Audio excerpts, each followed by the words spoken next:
civilizations survive, providing stunning testimony of a magnificent people. For example, the awesome pyramids of Giza in Cairo could only have been built by a people with absolute mastery of engineering, architecture, physics, mathematics, astrology, and a host of other sciences. Down through time after their construction, scholars and scientists from around the world have come here to study not only the physical structures, but who built them, how they did it, and why. Professor Joseph Ben Yakinen is an Egyptologist, having taught at Cornell University for over 15 years. Dr. Ben, as he is affectionately known, has lectured widely on both sides of the Atlantic. His theme, the ancient civilizations of Egypt. His presentations have placed him in great demand by students and community groups, especially those of African descent. Perhaps the high regard he enjoys today stems from his long, unwavering theme that the ancient civilizations along the Nile were African.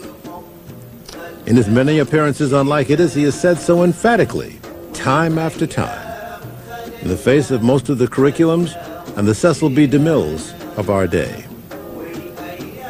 This is why Like It Is came to Egypt with Dr. Ben, to have him show us what he's been saying to us for such a long time.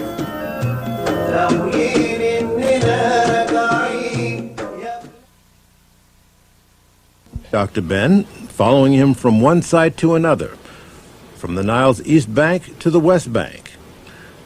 Our journey's first stop was at the wondrous pyramids of Giza. How big is this pyramid that we're on? Which pyramid are we on now? This is we are the one of Khufu, which the Greeks called Cheops. This is 48 stories tall. About a story, let's say, from one floor to the next floor, 10 feet.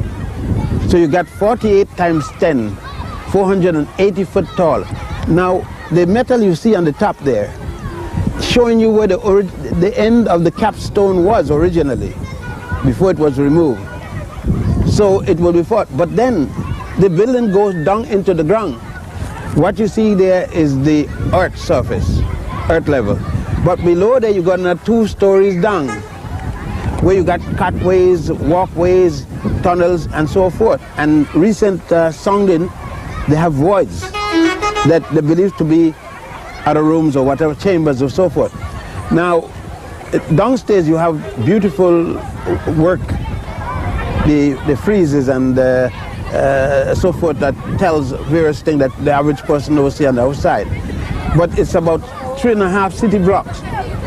3 times 200 plus approximately 640 feet. Each leg is 3.5 city blocks. Roughly square. A square was 640 feet. You got about 2 million blocks in this building. About 2 million. How much do they estimate each one of these blocks of granite? This is granite? No. This is limestone. How did they bring that stone all the way from... And barges, and floating barges. Quite recently they found the area where they dock, like a wharf, harbor, where they were able to come off the Nile and come up into this area and bring the stones that were brought. Now you're a civil engineer. How was this thing built? How did they, once they got the blocks here, how did they put them on top of one another? What's the nature of this awesome building? There are a lot of theories. Mine, if I could add mine, and it may not be mine, some other people may have thought of it, but I take my theory from Karnak Temple, or the Temple of Warit. There is an excess of a ramp left there. And there's some places you can see some pieces of ramp. So it is obvious that they use the ramp system. The higher they go, to keep the same pitch, the longer the ramp came, so they can keep the same degree. It was easy then, because remember, you have about 300,000–400,000 people not working during the inundation period, the flood period. All of these monuments, wherever you go, are built in highland, above the flood level. So when the flood comes, these workers, these farmers have nothing to do. They have this. So it's not this myth about slave labor? Nonsense. Slave labor is nonsense. Pure, mitigated nonsense. These men were not guessing. They knew definitely what they were about to do.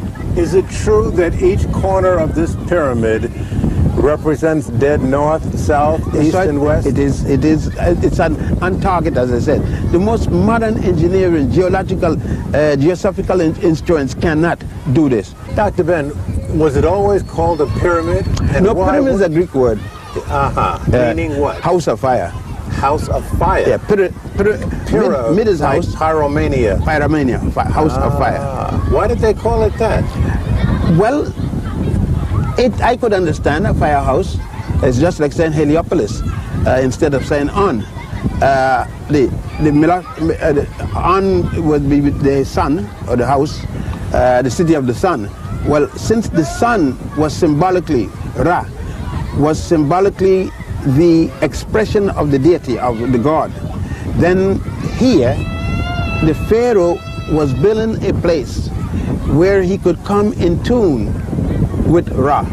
That's why the solar boat, so he can go on to the Sea of Ra, the next world. So what is a pyramid actually? What is the function of the pyramid when it was built? It's the resting place, the final resting place for the body, the cat of the Pharaoh. People, all kinds of people have different theories, but the only one we can get from the ancients with reading the works, it was the final resting place. Now when you came here, like everyone who looks upon this, it blows your mind. Then I decided I got to study it. Because I didn't come with intent to study. I came with intent to see, just to see. Well, who did you go to when you were here? You were just here on your own? I was here on my own. Believe it, I had just married. The tradition, my father and mother pick up my wife. I had to marry by the culture. It was, I'm going to marry the girl, I marry her. She's pregnant, and my father said, look, you got to go, you don't have much time. We are going to take all the expenses for your wife, and we want you to come back before she delivers, so you must go. Because it's not going to be much more time. I want you to go before I die. He wasn't going to die. He was a young man. The possibility of dying was remote at that time. But he felt that he wanted me to see this because I had been always complaining of people saying that I came from a place where people eat people, that in Africa this, in Africa that the whole Nile Valley that I was boasting of was nothing. And so my father said, no, when you come back, you tell me who doesn't have civilization. Is it you or the European? Now there are three here that are right alongside one another. Father, son, and grandson. I see. The father is one Khufu, the son, the one behind this, Afra, and the grandson, the last one, Menkara. Well, now that high point that you were standing at, as you looked at it, which is which? There's a little trick here. You can't build a pyramid bigger than your father's or higher. So what Khafra did is build a pyramid smaller than his father's but on higher ground. So it looks big. It looks bigger than his father's pyramid. So he didn't violate his father's instruction. But he did his damage anyway. He did damage.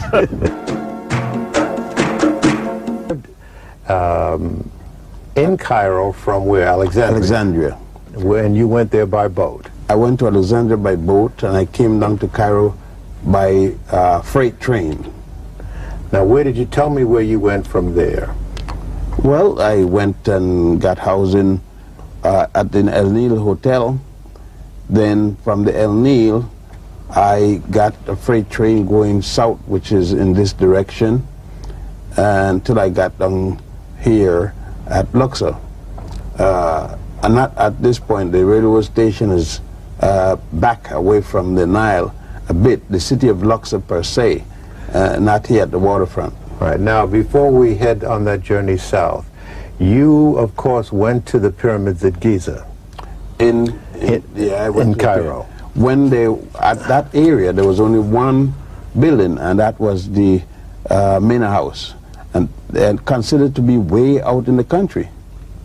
Way out. The cement village and all those places were not there yet. You went to the pyramids at Giza, and You were pretty much on your own, but you tried to join a group of students who were there with a professor from England. Is that true? Yes. Would you repeat that again? There was a professor by the name of Goodenough, and he had, I think it was 6 or 7 students. In those days, there was no school for Egyptology. You either was in a school for architecture, religion, archaeology or so, any of those disciplines, and you came and studied with a field man, and you learn in the field. There were very few so-called textbooks in Egyptology. Egyptology was a thing which you did your apprenticeship with a person in the field. What happened when you ran into this professor? Well, when I went to saw the professor and saw what they were doing, it was right down the alley of what I wanted to do. What were they doing? They were digging, they were examining and looking at the reliefs in the various buildings. I asked to join in with them. And I was honestly told that they were sorry that they didn't take people of my color, and the exact words. And I said, well, there would be nothing wrong I was doing. I was willing to compromise, and I wouldn't get into their way. And he finally said, well, all right, you could stay and go around what we do, but you can't sleep along with us. You would have to sleep away from us. Tell me some of the names that you were referred to as. I was called Snow White. By this professor? By professor and the other students. At the time when they want to relate to me, they say Snow White or Black Boy. There were so many other names, Black Sambo. And they would come out and say it whenever they felt like it. Sometimes they would say African, and that's supposed to be an insulting word. To call me an African, I was supposed to feel bad, but that one I was very happy. When they called me African, I was happy that day. Did you get into the Museum of Cairo at that time? No, because the Museum of Cairo, they wouldn't let me go in there. You didn't go in the Museum of Cairo looking like me. You actually couldn't go in there looking like me. Libraries? Did you go to a university? They were not open to me. So you were really on your own? Yes. Egypt under the British at that time was no different than Georgia or Mississippi in the United States to a black person. The pyramids in Giza, did you just examine one, or did you examine all 3 and the Sphinx? I really at the time didn't examine per se. I knew that the tunnel, the downstairs or into the pyramid, that there were downstairs walkways and so forth. They weren't open to me at that particular time. Going through the streets of Cairo today, heavily congested, we see all the shops and a lot of people. Was it pretty much like that in those days? No. Cairo got 14, 15, whatever million people. I think in those days, Cairo may have had close to 1 million, if that much. It had quite a healthy sized city. But in 1939, I couldn't tell you the amount because I didn't have that leisure to look that close to the population. But I guess it was pretty close to 500,000 or something like that. Mm-hmm. All right, so you boarded this train and you headed south. And your first stop was Luxor, and then you went down to Aswan. Yes, the first stop was Luxor, and it took two and a half days to get down to Luxor. And then from there? And from there, I went, I heard there were quite a lot of things to see in the West Bank. I saw the East Bank, and then I could imagine what was on the West Bank. But I didn't have time to go to the West Bank because I wanted to go down as far as I could where the train went, and that was Aswan. Aswan is located south of Cairo, up the Nile. Remember now, the Nile flows downward to the north.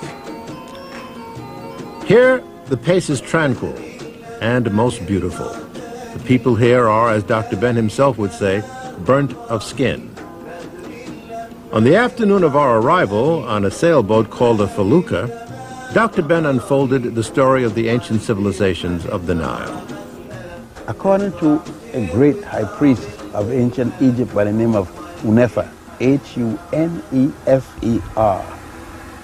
he wrote a papyrus. It's known as the papyrus of Hunefer, the paper of Hunefer.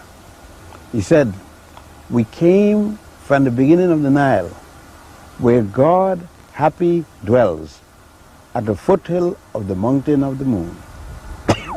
The mountain of the moon, there are two places in in Africa named Mountain of the Moon. One is between Ethiopia or Kenya and Tanganyika, called Kilimanjaro, means Mountain of the Moon. The other is in Uganda, Rwenzori. It also means Mountain of the Moon. So when you look at it, there's two bodies of water that make up the Nile here. The Nile came down as a body of water from Ethiopia called the Blue Nile. The White Nile is a body of water from Uganda. Both of these bodies of waters meet in Khartoum in Sudan. They continue from further north from the south, and they meet another body of water out of the Ethiopian highland, and that's called the Atbara River. And in Atbara, Sudan, those other two bodies meet. Therefore, from then on to here and to the Mediterranean, which was called the Great Sea, that body of water, the Nile, has been the one that played the highway for a major civilization that started in Central East Africa and reached its zenith in this land. And so you're saying then that the people of Central Africa migrated north up along this river? Yes, I'm saying that the original high culture, where the people first start to make scratches, symbols, writing down, hieratic and so forth, finally develop into alphabetical presentations, mathematical signs, religious signs and symbols and so forth. They actually had their beginning in Central East Africa. All right, so there were several thousand years that encompassed this dynastic period that preceded the birth of Christ.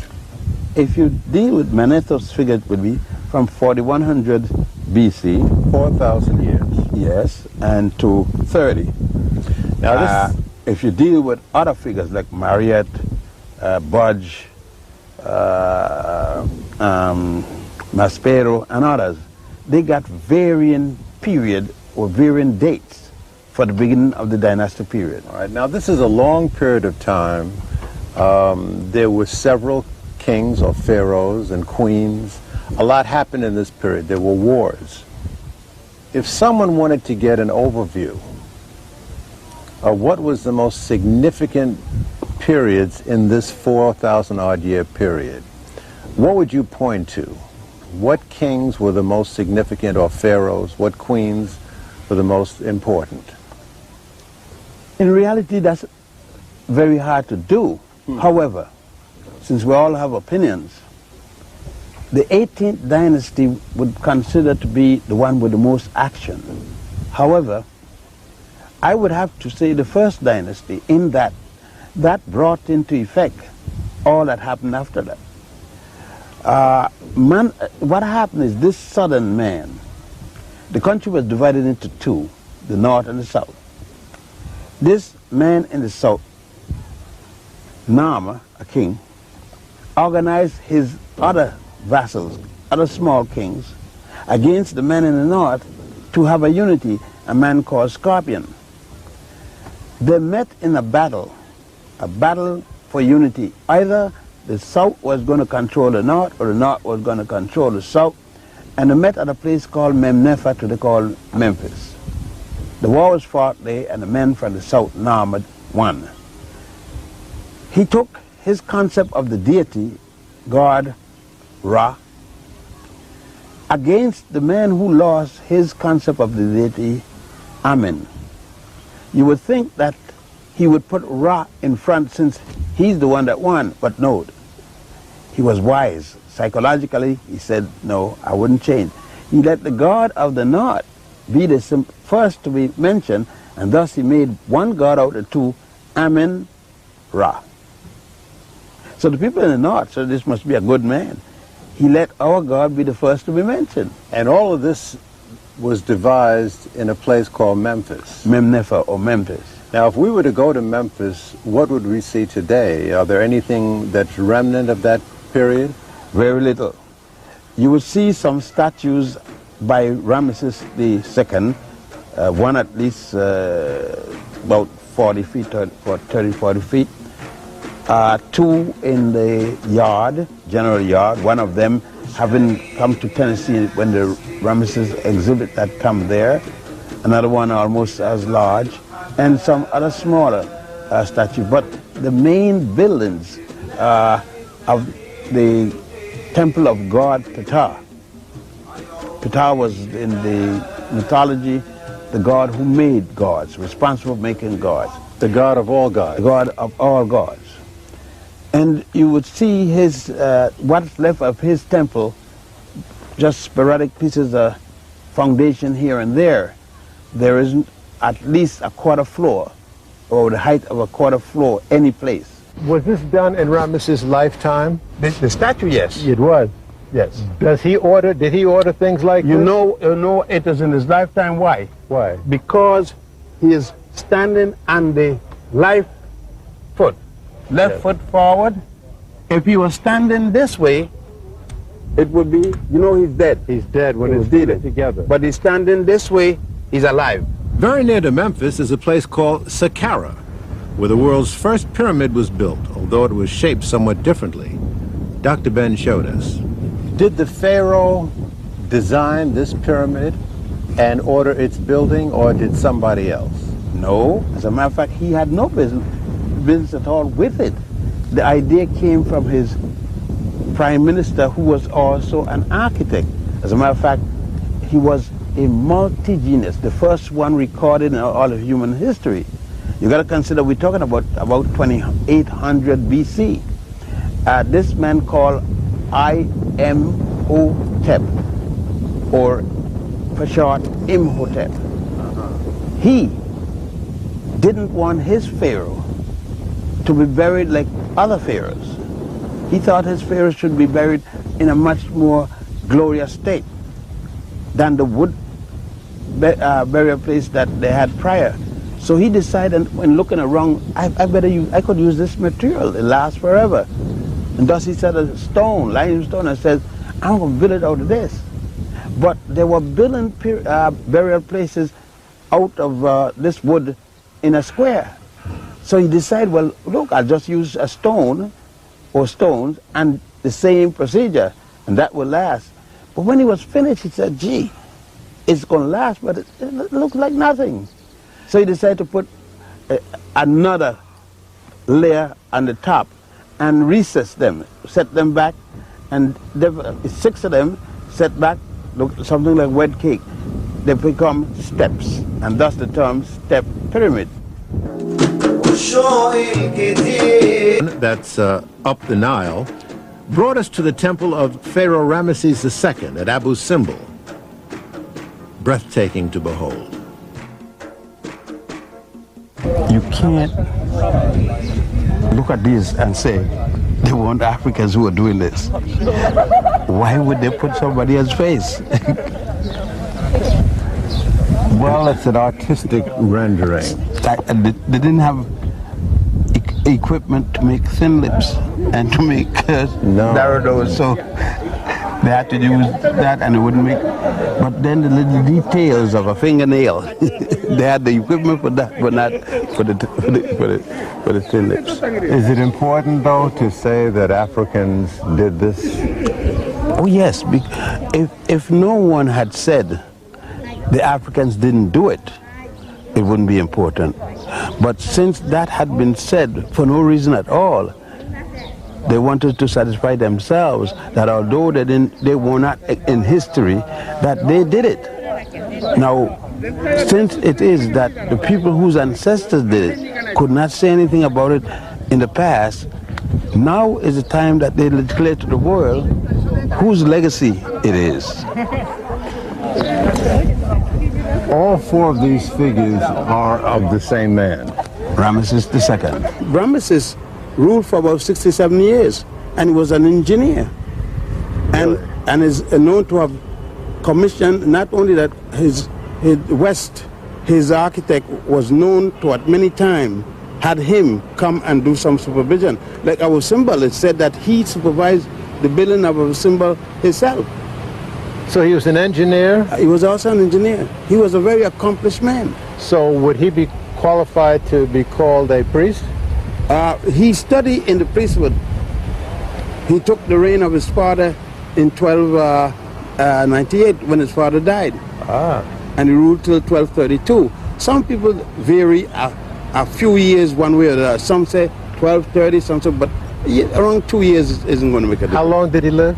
He ruled from 1298, according to Maneto's figure, until 1232, 67 years. But how long did he live?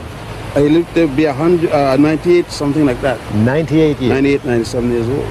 And he had how many offspring, do you know? Well, he had as many offspring as you got guides. Some say this. He had many wives. Some said 200 offspring. Somebody said 100 offspring. Some 30, 40. I don't know, but quite a lot. And wives? How many wives did he have? Quite a lot. Quite a lot. But who was his favorite wife? His favorite wife was Nefertari II. What would possess somebody to look at something this magnificent and mark it up like that and defile it with their name? There are many factors. One, hate. Two, hate, yeah. Grudge. Four, their own smallness. And five, it's a means of saying, I did it. Now, in between these figures is a passageway. What's in there? That's to get into the temple. That is an actual temple with a hypostyle hall, although there are only 4 columns on each side. And then on the walls, you will see the wars that Ramesses II fought with the Hittites and others. Of course, no record of the war, any war with the Hebrews, none whatsoever. Right. And at the end of the corridor, there's a little chamber. What's that? There's what you call the antechamber, and the next chamber to that, the last, would be the Holy of Holies, or the sanctuary. Holy of Holies. And inside the Holy of Holies will have the triad. Like you have the Trinity. Yes. That's where the concept, ancient Egyptian, in every city had a holy triad, T-R-I-A-D, 3 gods. Normally a god, a goddess, and a god. A god, the father, a goddess, the mother, and a god, the son. The Holy Trinity that Christianity adopted. You notice this side. These are supposed to be the Asian captives of war of Ramesses II. You notice that? Carefully. Now let's shift side. These are supposed to be Nubians or generally Africans, but they are tied the exact same way as these on the side. Yet, in America, in the classroom, these are called Negro slaves of Ramesses. But these are called, in the same textbook, by the same professors, Asian captive or Semitic captives. Prisoners of war. No. Yes, prisoner of war here, but slaves there. Now, what made the difference? Go and see. I can't possibly imagine. All right, my brother.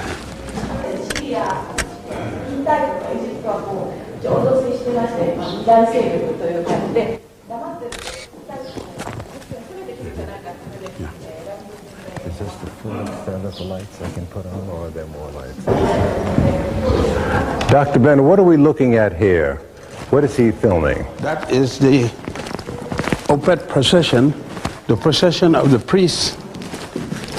And after Ramesses come back from war and is victorious, it is the procession of the priests. Here is before god Ptah, he's in front, Ramesses is in front of god Ptah, appealing for long life. What are we looking at? The war of the Hittites against Egypt, Ramesses pursuing and fighting the Hittites. If you notice, the figures show you the strictly African characters. So that's him on top of the chariot. Him and his chariot. And he's driving them out. Yes, right. That's Ramesses slaying one of the enemies. And he wouldn't be slaying an ordinary soldier. He's slaying either the mayor or the king, but he wouldn't be shown slaying because his men killed the regular men. Who was he killing though? Hittites. The Hittites. Hittites. And who were the Hittites? The Hittites are people from Asia. All right. And there he is again. That's right.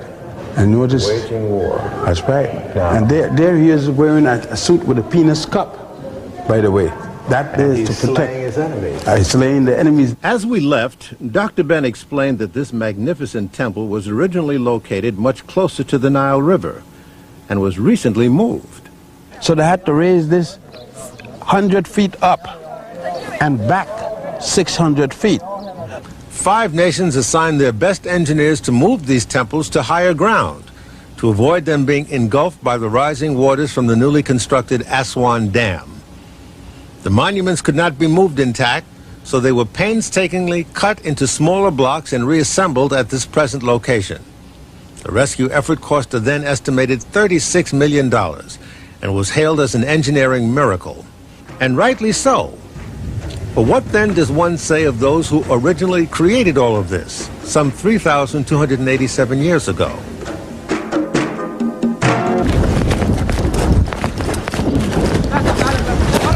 And this is the temple of Nefertari. The second. The second. This was Ramesses' favorite. His most favorite wife. Here's Ramesses. And he lived to 99? About 97. 97, I'm sorry. Good man. Yes, I think he was that. Now this is Ramesses again. This is Ramesses. That's a goddess. That's Hathor. Hathor, I can tell by the horns. That's Nefertari. And see the graffiti there too. The mark of graffiti and them all over. It's typical of the behavior.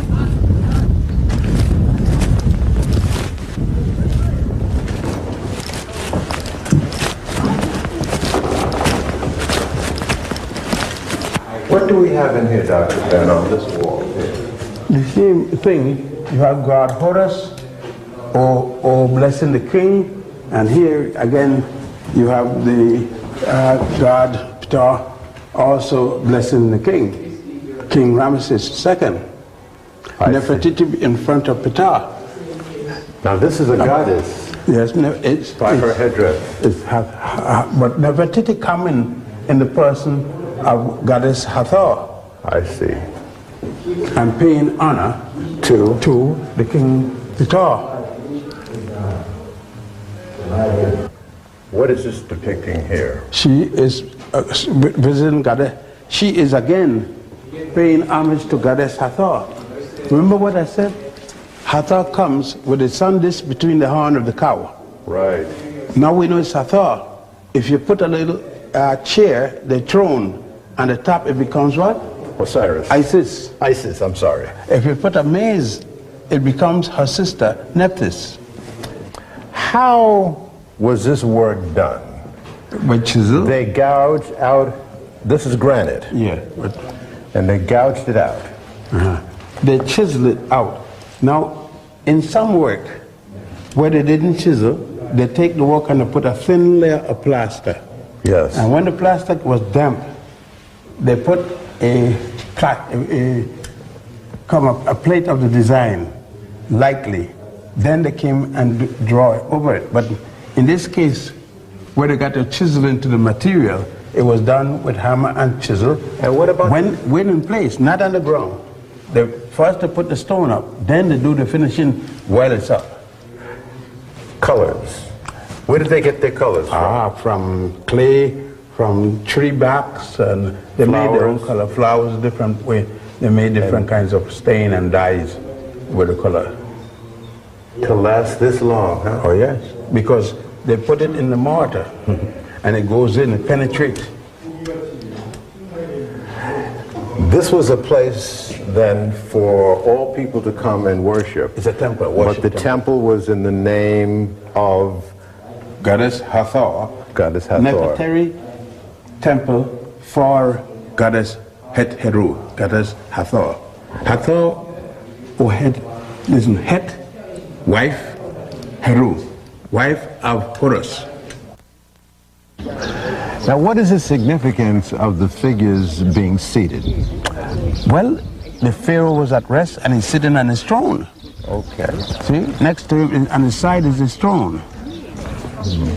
And because Nefertari's feet are one in front of the other, she's alive. Oh, the whole thing is alive.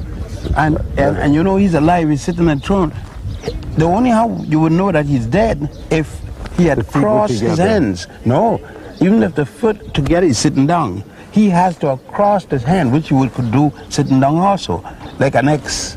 And then you will see the flail in one hand. Yes. And the crook in the other. That means dead. He's dead. But he's one of the pharaoh who in real life had a beard. Because even in alive, they put a beard on him. Look at those lips. Look at that nose. Can you say I see my father there? At his ancestors? I mean, there can be no doubt about it. However, that's not Charlton Heston. Yeah, no. and Nefertari is not Elizabeth Taylor. Thank you. I noticed that between his knees there are cartouches. What do they say? His name? Amen Mary Ra. Ra Mary Amen. Ramesses. Ra Mary Amen. So that's a standard that they established to identify themselves as the cartouche. The monarch was represented by the cartouche. If you don't see the cartouche, you can't say. You might have seen a statue look exactly and say, this is so-and-so. You can't say it because there's no cartouche. To be sure, you must have the cartouche. But now to identify the god and the goddesses, you don't necessarily need the cartouche because it's the head. Yes. The headdress. Yes. That never changed for the one goddess is never shown with the other goddess appear. You got to be careful in only 3 cases. Nefertari. I'm sorry. Isis or Aset. Yes. Het-Heru or Hathor. And Nephthys. You got to be careful of them because they're represented with a cow's horns. All of them? And a disc within the cow horn. So how do you tell between? On top of the disc, you have a little throne. That's Isis. Yes. Without the disc, yes, it's Hathor. And with a little maze, it's Nephthys. Right. That's the way you tell one for the other. Because if you see it with one, it's impossible to be. If you see the throne and the disc, it's impossible to be anybody else than Isis. So and just to keep you alert, they make you that, huh? they make you look for that loan to see who it is. Abu Simbel early enough to visit another temple that had been rescued from the rising waters created by the dam, the temple at Philae. What god is this temple honoring? Maybe more so goddess. Goddess. Goddess Aset or Ast, otherwise called Isis. Isis is the sister of her husband, god Asaru, Asar, otherwise called Osiris. When was this built and under whose dynastic reign? Well, the earliest period for this will go back to the Roman period, the Greek period. And the Greek period doesn't start any earlier than 332 BC because the Greeks came to Egypt as conquerors during 332, but it didn't start at that particular time. It is supposed to have been started during around 70 or so before the Common Era. Before we get into more of the religious meaning, just architecturally, this whole alignment, the alignment of this column is just magnificent. And it's just an architectural wonder unto itself. Did it have a ceiling? Was it covered? Yes, you could see some of the slabs there. It was all covered. But you would notice something else, so that you could notice that this column over here isn't finished, isn't complete. Yes. That show you that all that beautiful thing you see, you notice that they're in different stages. They would bring the stone and put them in place. Then they would carve them. That's a very important note. But you also would note that there's a difference in the typical ancient Egyptian column as against these. These have made transformation in the design. I see. And whereas you will see, these are multiplicity of design concepts in there, and as you go up, you see the difference in change. Here you notice the fluted part is very narrow. Yes. With 3 bands, 4 bands, whereas a little further up, take the third one, the fluted column is wider, the flute at wider in dimension. I see what you... Now, are all temples, including this one, basically the same in structure, that there's an ante-chamber and it goes back until you get to the Holy of Holies? Basically, they start out with a people's court, open, and then if it's a large temple, it will be other courts with different pylons, or that would be a pylon. There'll be inner pylons. Now, after that, there will be a hypostyle hall of column, or otherwise called a pillared hall. After that, there will be an ante-chamber, which would be prior to the Holy of Holies.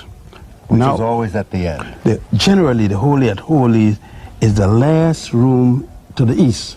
Most of the worship temples are on the east bank.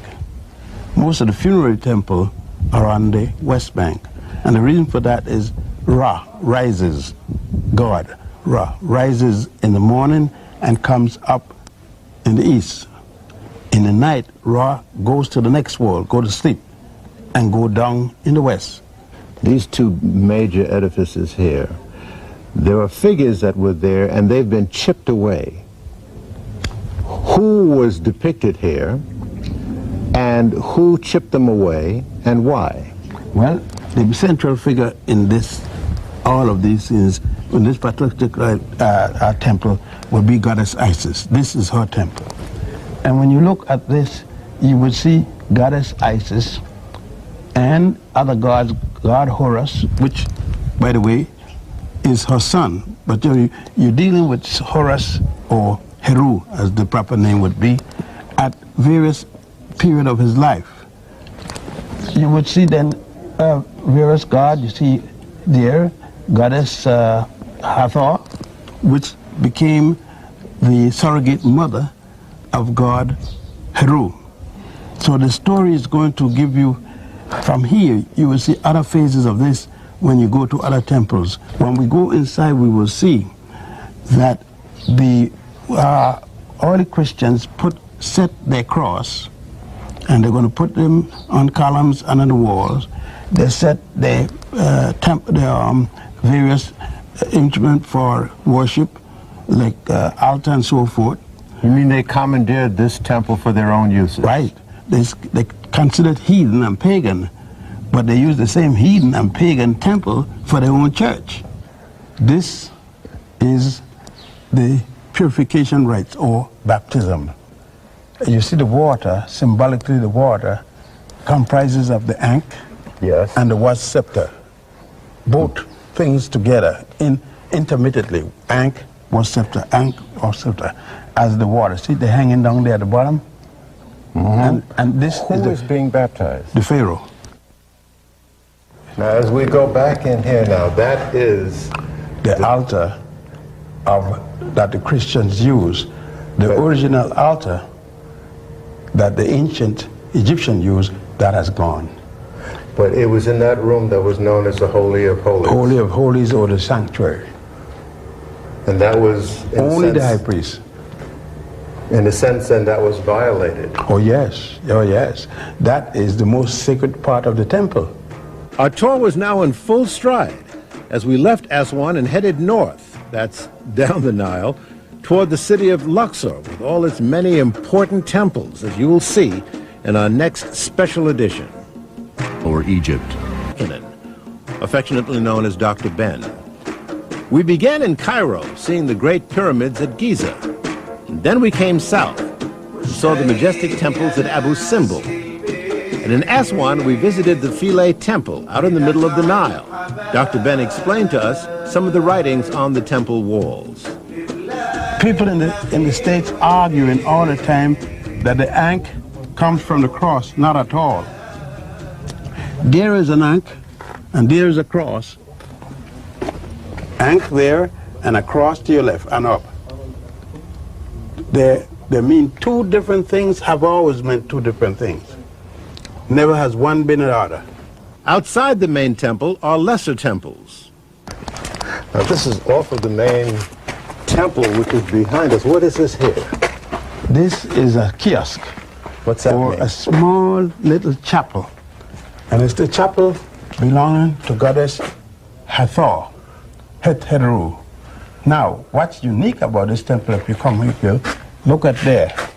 And you see God Bes. This was originally the original god of the Nile. God of the life, because the life was life source.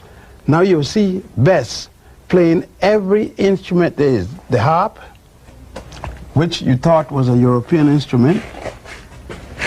Here is God Bless playing the tambourine. Here. Here is God Bless playing the flute and like an oboe. Here is over there playing in the form of a monkey, playing what Farouk call the electric guitar. Here is it. Look at like any electric. Here he is playing a bassoon. Here, you see me? He's playing all the major instruments that you thought were European. Why you say that? I knew this a long time ago. Yeah, but I just want to refresh your memory. The back of this lesser temple looks out on a lake created by the building of a dam, which would have engulfed the temple had it not been disassembled and moved to this higher ground. These are the remnants that they took out from that old site. Yes. And sooner or later they're going to be restored somewhere here. Here. Mm-hmm. These remnants are going here. Build this temple here. They got 5,000 another island, which they will also bring here as money come available. You know something? What I noticed here, there's some colors there. Yes. Of red and blue. Right. Right towards the top. And the back, yes. You mean to Some of the original. That brilliant blue color? And remember now, right up here towards the top. Yes, of this? yes. And remember that some down by that low roof there too. Yeah. And remember, and some here, different places. But remember, this was mostly underwater all year round. We boarded a launch across the Nile to meet our bus to go to Luxor. We saw a hotel that was in business during British rule. Dr.Ben was barred from staying here at that time. And then we were on our way to historic Luxor, with stops along the way at two important temples laden with information, as you will see. This is a temple of Komombo, the double temple of the crocodile-headed god Subik and the falcon-headed god Haros. When was this built and who built it? This was originally a temple before the Roman period and the Greek period. However, when the Greeks came as conquerors, they ordered a temple be built here, and this also called the Greek period. And that was done by the Ptolemies. Is this the same concept in all the temples that you go back into different? Yes and no. Yes and no. The open court, the hypostyle hall, the antechamber, and the Holy of Holies, but this is a double temple.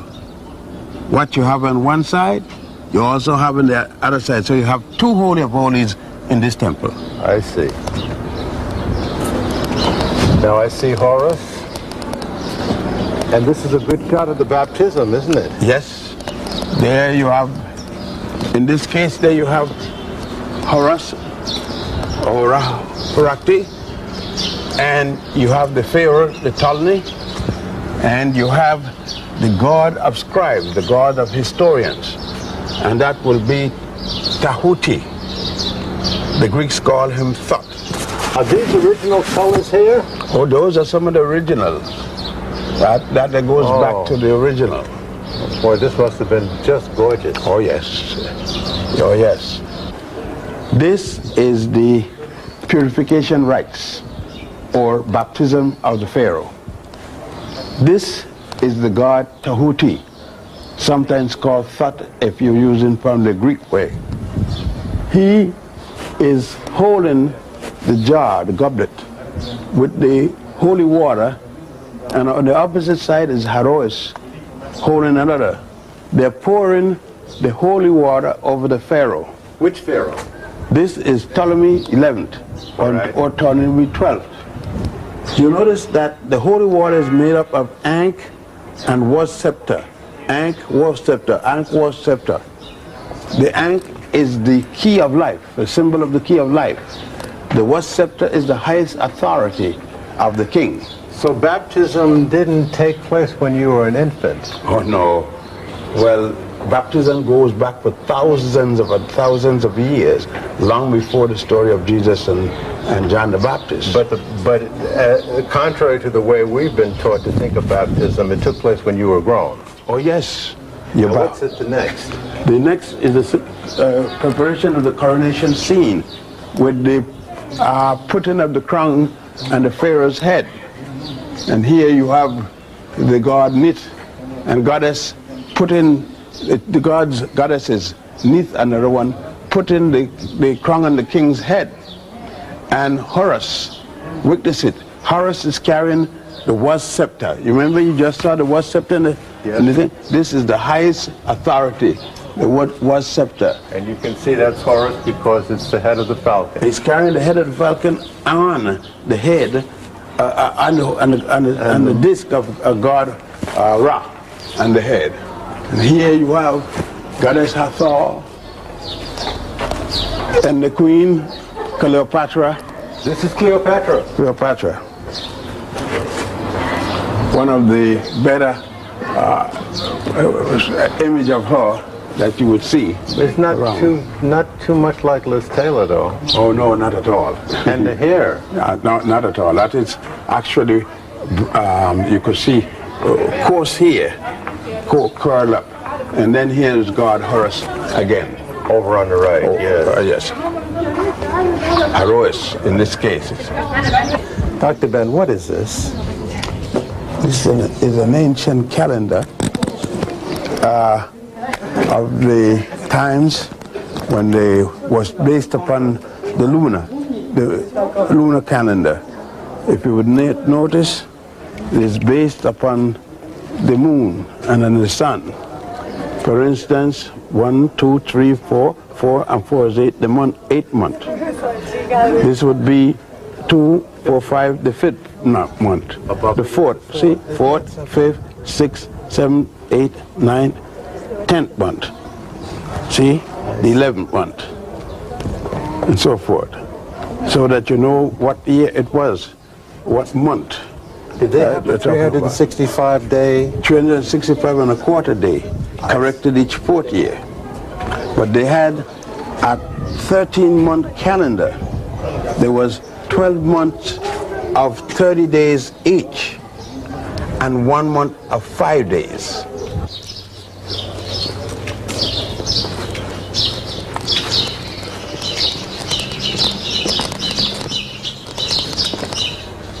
Go ahead. Here is another scene. This is very important because it shows the pharaoh paying homage to goddess Isis or goddess Aset, sitting on the bird chair. What do you mean? Birth chair? What do you mean? This is how deliveries were made from a stool like that? Right. And if you notice her breast, Yes. that it's full. Yes. Full of lactation for when she has a baby. And notice again that the stomach is large, Yes, showing that she's pregnant. But equally, you notice they were prepared just in the event that she had any trouble. Here is the surgical instrument. If she had running into trouble. All these surgical scissors. Scissors, the knives, the scalpel. The scalpel up here. Up there, you have those little things that they use to retractors and everything like that. Isn't that something? Those were old instruments. And here is the man, Imhotep, who used to be the great Saqqara, the step pyramid. That's right. And look at this, where you used to wash the hand to keep. You see, they said that Pasteur, and Madame Curie and all of them started thinking about cleanliness. This is way back there. One had to wash one hand before one committed surgery. You know what I noticed about these temples? They've been worked and reworked over. Right, so they were different period. And each period they did their own thing on it. Somebody came and either occupied or continued. What's and this? If you notice all the way down, the water would come in from the river. And this is a Nileometer or Nileometer. My. So you could see the different level as the water darkens around the rim here. So the crocodile would come, they would get the crocodile come in and they'll catch the largest and the strongest crocodile and keep it here in the Nileometer. Plus, they will know when the high tide, they will know when the flood is coming down, because this will get higher and higher. And since the rains come in Ethiopia and Uganda around July and August, by September it would come, but they would see it when it's coming because in advance. Because the water would rise. Oh, this would sort of forecast. Right, and they would also be able to tell the taxation based upon the height of the water. Means how much water they're going to get and how much silt they're going to go up. They know from just here in the meter. You know something? While I have you here, I've noticed that in the tour groups, I haven't seen many tour groups of color here. No. In 1957, there was one. I introduced the first one in 1957, a few professors, as a matter of fact, it was 9 people. And I kept bringing 10, 9, 5, things like that number. The first large group came in 1978. It was a group from California I brought. They came from Watts, the Fanon Institute out there, a medical group by Dr. King and others. And they were called a NUS group. Well, without getting into too much detail, my question is, why don't we see many groups here of color? Even to this day, 1994? Because our people have been given a bill of goods that only the western part of Africa we could relate to. We've been trained that way by the school system, by the churches, by the synagogues, the mosques, and everything, that we had nothing to do with this part of the world. And that's been the mission of your life, to correct that. Is to show it, quite to the contrary. All right, let's press on.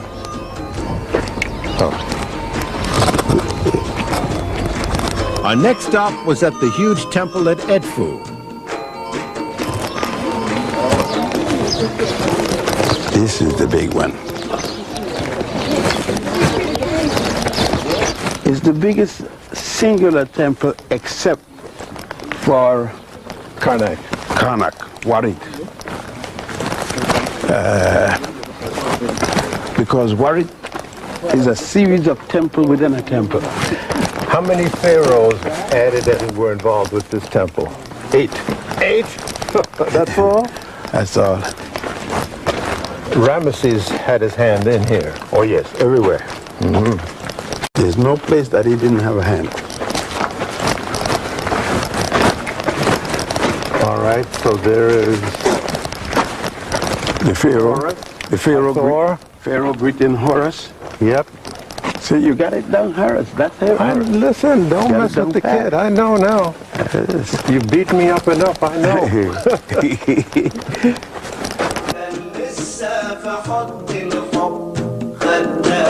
You will notice that the architecture is the same kind of thing with a quadrangle. And then you have your series of columns. The series of columns here follow the pattern that you will see in Abydos, the columns, the colonnades as a part of the courtyard. You will see colonnades here as the same type of colonnades when you get to Luxor, in the temple at Luxor in Warit. You see the colonnades. In addition to being a place of worship and a place to document their stories and their religious stories, did the pharaohs and the priests live here? They live next to the palaces where they were going to be buried. What do you mean palaces? The king's palace was where the burial place would be, more than where they worship. They never lived where the worship temples were. Why haven't we seen any of the palaces? They don't survive? We haven't been to a mortuary palace yet. All the palaces we've gone thus far is worship temples. When we go to the West Bank, we have not been in the West Bank yet. Do you have any idea why these courtyards are so huge? Well, they built monuments to the deity. They were building to the deity, and they built large, colossal thing to the deity, saying to the deity, I pay tribute to you.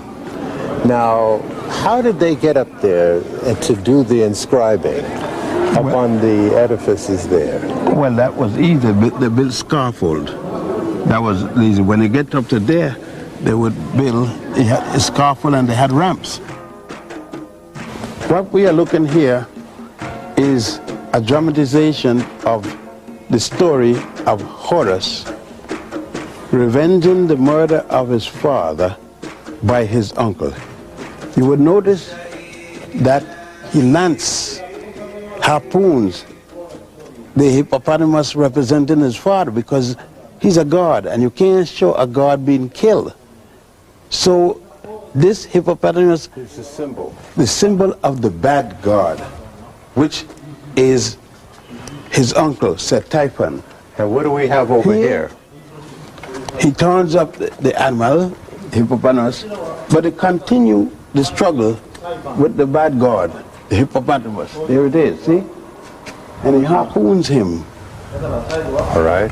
Continue down, and as you see, the different gods and goddesses in the story. They're assisting him. Because remember, they're killing the evil god.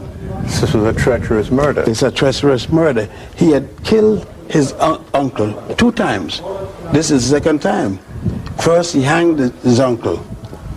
The 2nd time, he had hung him again, but cut him up into 14 pieces. The one piece that was missing because it had been eaten by the Nile catfish, but that we will see elsewhere. Here, they're being greeted. See the ladies hitting the tambourine? He is greeted coming in here, and he has already killed Horus. Now here, over here to the left, is the hippopotamus. Much bigger now. Much bigger. And here, but one thing I want to bring to your attention, he kills him with a harpoon. Yes. Yet they told us in school that the Swedes invented the harpoon. They know Sweden when this story is. They know Sweden when they made this temple. And yet we have a harpoon. So somebody had a harpoon long before the Swedes had it. At the top are of Hathor, is that correct? Yes, all of it. In there. All of these faces? All of the column heads is Hathor. In order to hack away and chisel away all of this work, those who did it had to erect scaffolding. Most of them erected ladders because scaffolding, they didn't have as much material, but they had little scaffolding, but most of it was done with ladders. The point I'm trying to make is that it took a lot of effort. Oh, yes. To really do such damage to this magnificent temple. The time they took to do this, they could have built their own building. The point is that they condemned this building, they destroyed the things in there, and then used the building. They called the building pagan, and the people pagan and heathen and all that, but they used the same building that they condemn as pagan. Well, you can't show MGM movies in a Paramount building. They take some water and call it holy water, sprinkle it around, say a few prayers, and that make the pagan building become a good Christian building. Okay. This is what, some sort of a... This is a chapel, a small chapel. And as a matter of fact, it's a chapel of Goddess Nut. How do you spell that? N-U-T. Pronounced Nut. Some people write it N-O-U-T. And what is the significance of this? The ceiling? If you look, you would notice Goddess Nut's head here, her hands hanging down there, her body comes this way, her foot goes down, and then you see the sun, God Ra, comes as the sun with all its rays, and the rays coming from her, the sun comes out of her vagina, and the rays go over Goddess Hathor. Hathor holding the tree of life, and her head is staying on a mountain. Then you see the sun going back in the night as the moon and going back through her body. She takes it back through her mouth. It goes again around her body and comes out through her vagina constantly, because the wall never ends. The whole cycle of life then? Yes, sir. Wall never ends. Revolves around the female? Yes.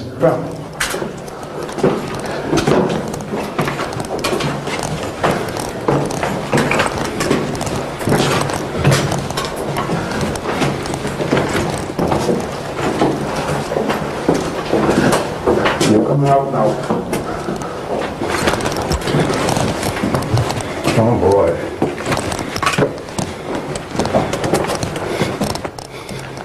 You're on the top of this temple now.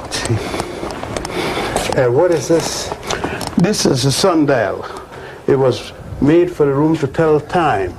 How does it work, you know? Well, the sun cast a shadow in here, and they had a compass with the time of the world, and the sun would, as it moves up to the fulcrum, it would cast a shadow, and they could tell what time of the day it was. So all of that is long gone? Yes. How did you know then that it was this? Well, it was here, and we know, seen it in other temples, and know what this is. I see.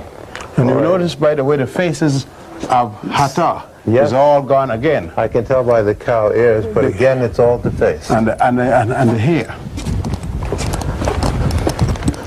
These are keys which indicate wall. In other words, this is what the column was anchored into. These little there was a wall here. See the wall? Yeah. Were you sitting on? This is it, huh? That's right. That was weird. See that? Ah, I see. There was a wall this wide. These were anchored. I see. A wall this wide. And there's other keys on top of that, so this wall was quite high. Went up. Wow. See, because they had to earthquake, they had to anchor these stones. They couldn't just put one and depending on the weight. You had earthquake. So they used the key, but never mortar? No, no mortar. Wow. Egypt is the mother of the Western world civilization.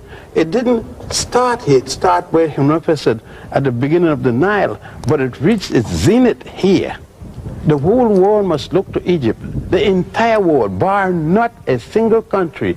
Every high culture must come here for the beginning of what they are. I don't care if it's Jewish, if you're Christian, or you're Muslim, if you're Greek, or you're Roman, you must come here. Here is where it started, along the Nile, and here it reaches zenith. If you're talking about Abraham, you're talking about Moses, they were here. Moses, they said, was born here in a place called Goshen. Abraham came here and received his education. He had no education before he came here. All of them came here.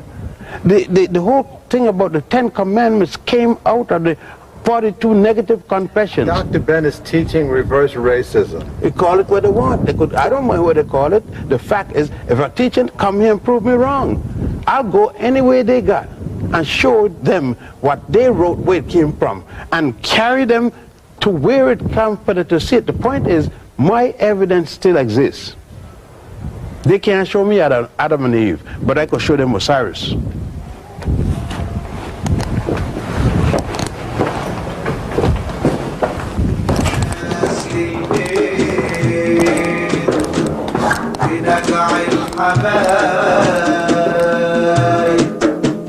Luxor, and set out across the Nile for the Valley of the Kings on the west bank.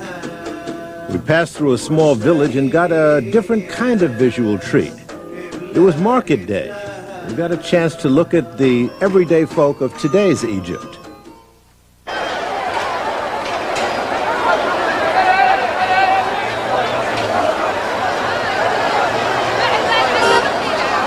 But our business was history. This is the temple of Ramesses III and others. But what's unique about this guild is that the oldest flush toilet is still here. You gotta be kidding. Yeah. A flush toilet. Yes, I'm going to show you. Where? When we go here, go into the next section. As a matter of fact, you still smell the doo-doo. Yes, sir. Now, how did that work? Now, there was a bucket up here, and they will tilt the bucket when the person is finished. It was also a shower here. I see. And then when they tilt the bucket, it would flush the water. As you notice there's a trough. It's the trough. This will go down, and there's a hole down there. The water will run out and go into a flush system. And how old is this? This goes back at least the 20th dynasty, about 1100 and add before the Common Era, before Christ. 1100 before Christ. Where was Rome at that time? Didn't exist. 100 years at least before there was a Rome or Greece. Interesting. Interesting.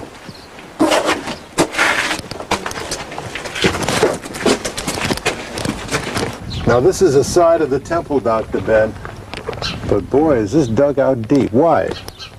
They did that to avoid destruction by the people who came and defaced temples. So they make this very deep. Even the attempt to deface it, in terms of this, that was done. Right away you got your hand, you just touch a scene from the Nile. See the different type of fish. Yeah, there's a duck chasing the fish. That's right, and you can see the different types. I see. A mullet, a snapper, and so forth. But this was really designed to frustrate anybody who wanted to deface the property. In other words, they had experienced it already. Oh yes, he's come now in the 20th dynasty, Ramesses III. Ramesses he's in the 20th dynasty, and he's had at least all the way from the temples going back to the 17th dynasty, all the way has been So defaced. most of the figures in this temple then are cut deep like this. Oh yes. Oh yes. Okay, well then let's go inside the courtyard again.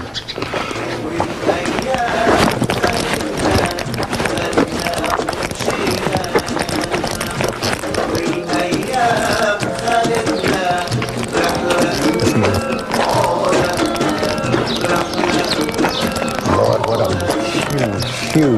huge court. Now where are we now?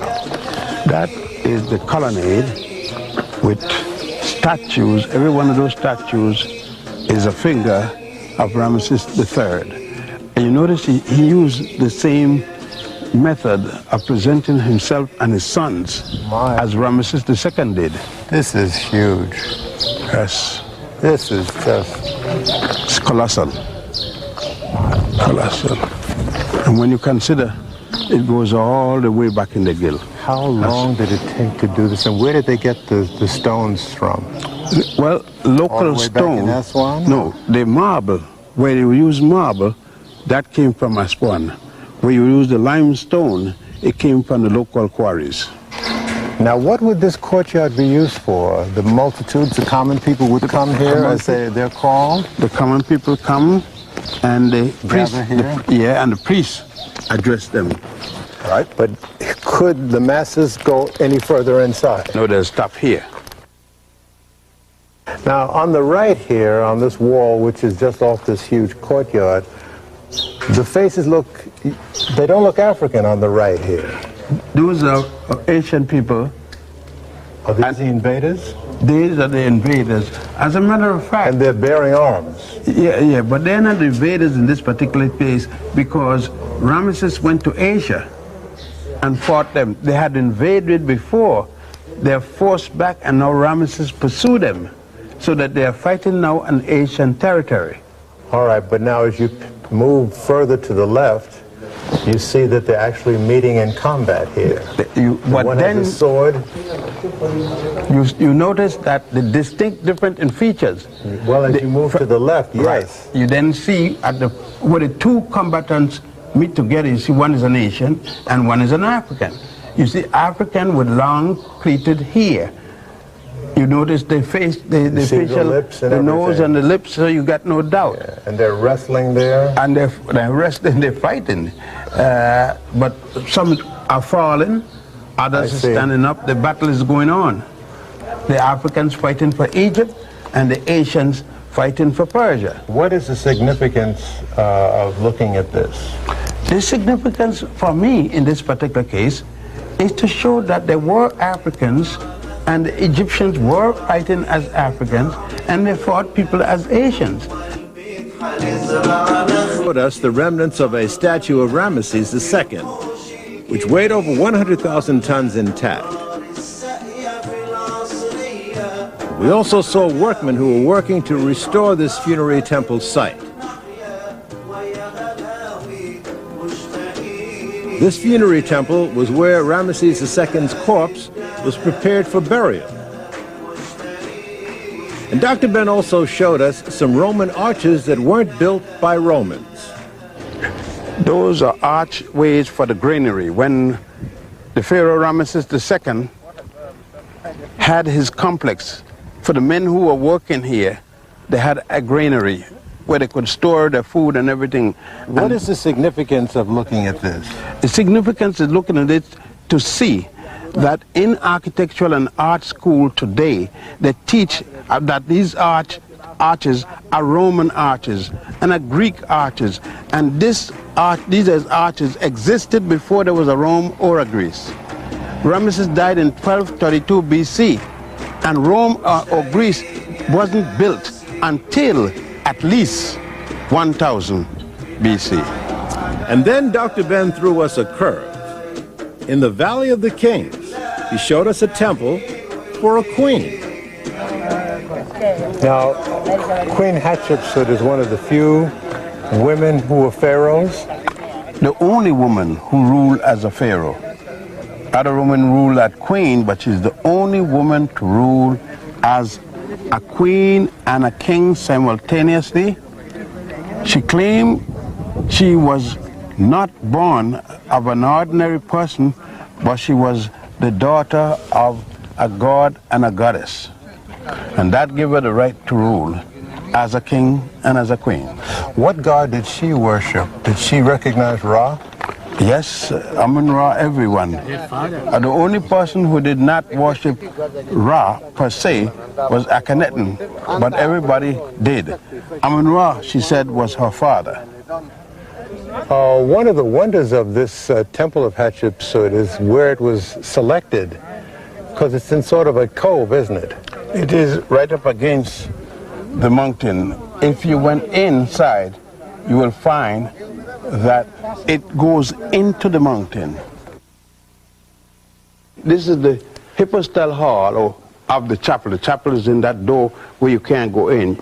You used to be able to go in, but you can't go in anymore. So all of this was enclosed at one time? Oh, yes. It had a ceiling? Oh, yes, and had a ceiling.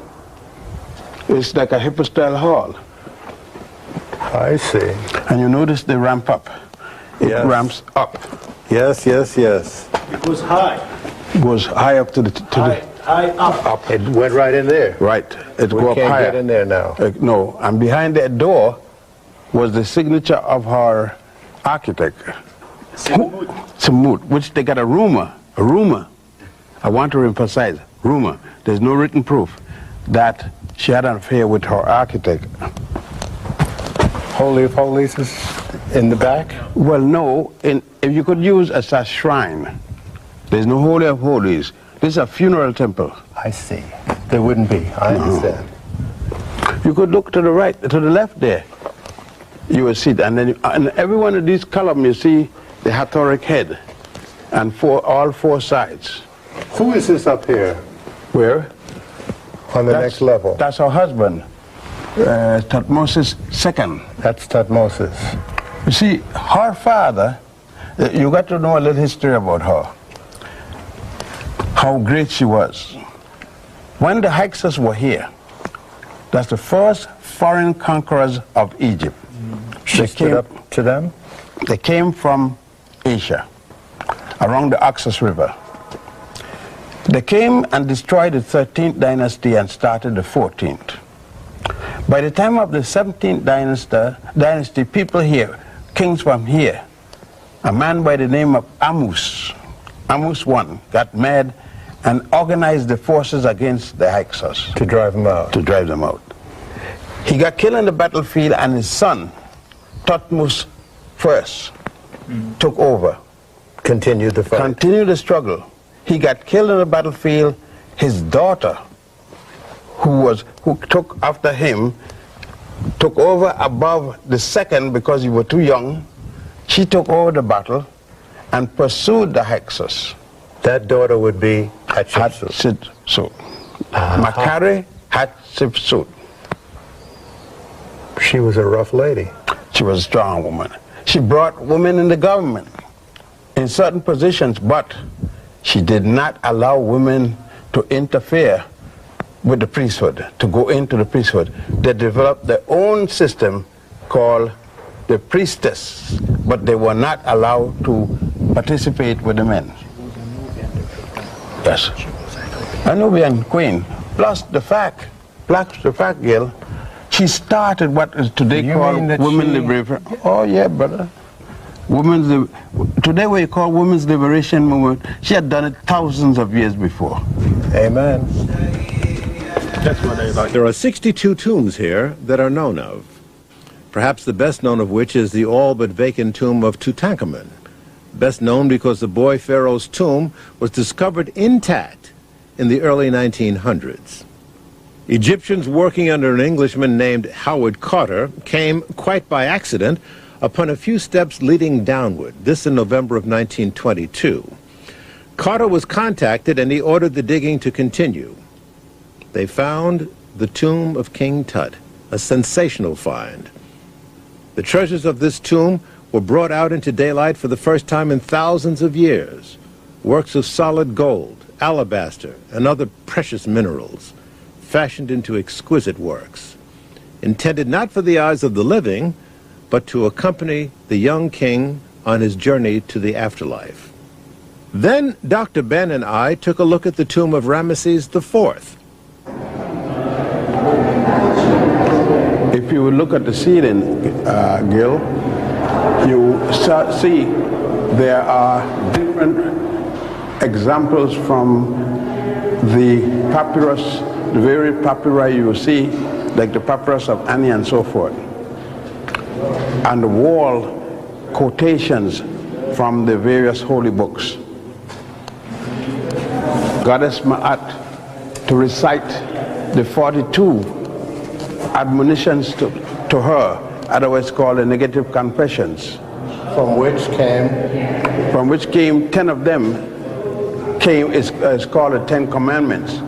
Moses is supposed to have gotten it on Mount Sinai, but I don't know how he could get that when it was already been taught to everyone in Egypt at the education center at Luxor. Luxor was then called what Set. The Greeks came and changed that name to Thebes. The Arabs came and changed it to Luxor. What we're not looking at, though, is the architectural achievement. This passageway and this whole tomb is cut into the side of a mountain. It's cut into the side of a mountain, and then it is smoothed, then it is carved, and then painted into the beautiful colors you see here. Wait, they had to know what they were doing as far as tolerance? They are the architects and engineers. This wasn't haphazard guesswork. And what is this? What is this? The tomb actual sarcophagus? And where the body was put into, hermetically sealed. That's the big one, and there was a smaller one inside of that big one. So plus the wrappings that the body was in, and kept the body for thousands of years. And this is the tomb of Ramesses IV. Ramesses IV, one of the Ramesside kings. The Valley of the Kings looks down on a flatlands area that is almost level with the Nile River. And in this area stands the huge colossus of the pharaoh Amenhotep III.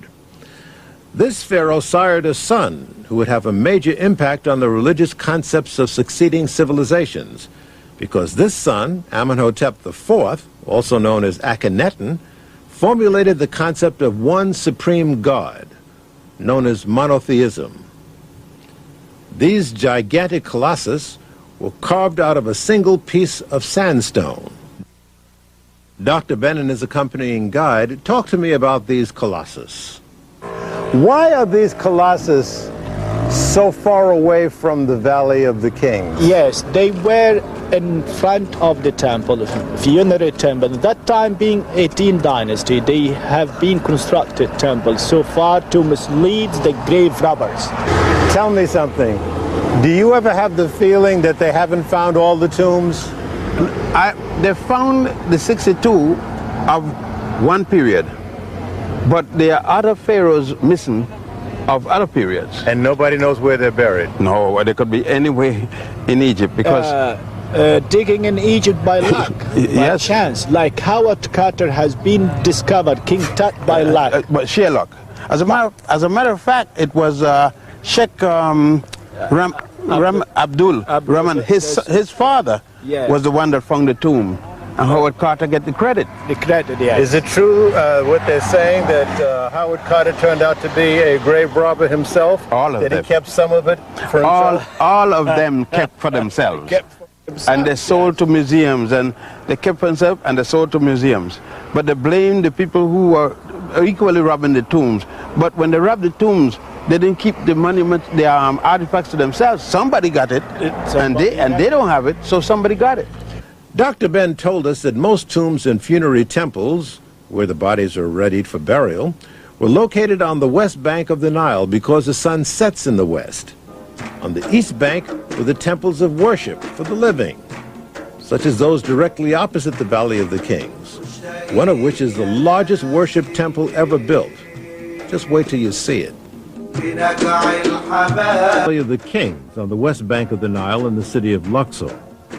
This hour begins on the east bank, where Dr. Ben took us to two important temples in Luxor, one of which is described by Dr. Ben as the largest temple ever built, anywhere, at any time, as you will see. Of the two temples first. These were built by three main pharaohs. The first was Amenhotep III, then his son Akhenaten, then Ramesses II. All right, now, as we turn around, we will see the main entrance to this temple that this walkway leads into. This was the training temple for the priests. Here was where men came at age 7. He remained for 40 years. 40? Yes, to complete. The training of the priest took 40 years. One could not be a priest unless he was 47. What could entail such a long period of study? He learned the 7 liberal arts, engineering, science, mathematics, medicine, law, theology, you name it. The people didn't come here. They didn't come in here for anything. Only the priests came in here, the young training priests. The Colossus is Ramesses II. Both of them? Yes. So he had a hand in this too? Oh, he built this section. He built from where the Colossus is to the front. Aha. He added this section on. Right. This section that changed, you notice the angle of the main access line. Now beyond these colossus, we see these long, tall columns. Hypostyle hall, the hall of columns. What is that? What went on in there? That's the aisle to go through. Just the passageway? The passageway. What was the relationship between the priest and the pharaoh? The priest was, the chief priest was the advisor of the pharaoh, and the priests were under the domination of the chief priest, not the pharaoh. They related to the chief priest. So these priests had a lot of power. Yeah, they were the people of knowledge. They advised the aristocrat or the pharaonic system. They were the head of the educational system, which the Greeks call the mystery system. Now again, I see this passageway begins to ascend, which means we're headed towards the Holy of Holies. Yes, in a sense, that is true in its total sense. However, this particular chamber doesn't move you directly into the Holy of Holies. Not yet. No, but I can see up ahead. Yes, you go into the colonnade, the court of colonnades, the court of the priests, where the priests assemble those in training, and they would walk around these colonnades. You see columns on 3 sides, double columns, where there's a walk. It's called the colonnade of the priests.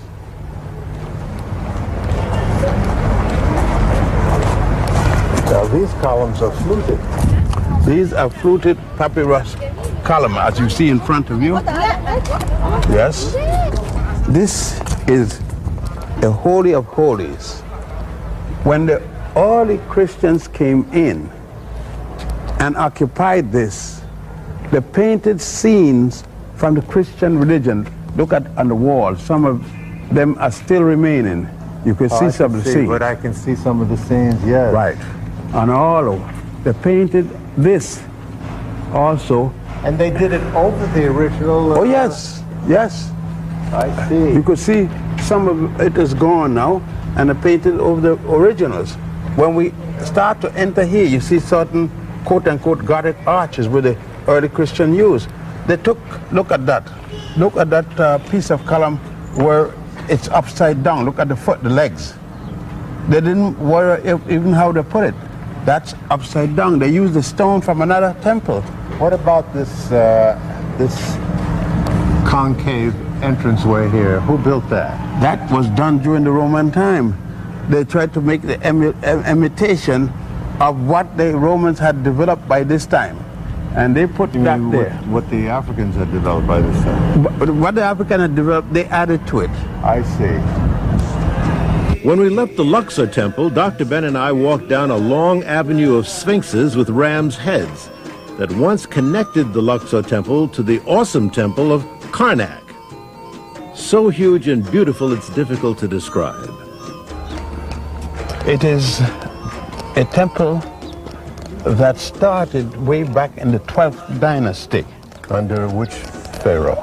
They are not certain.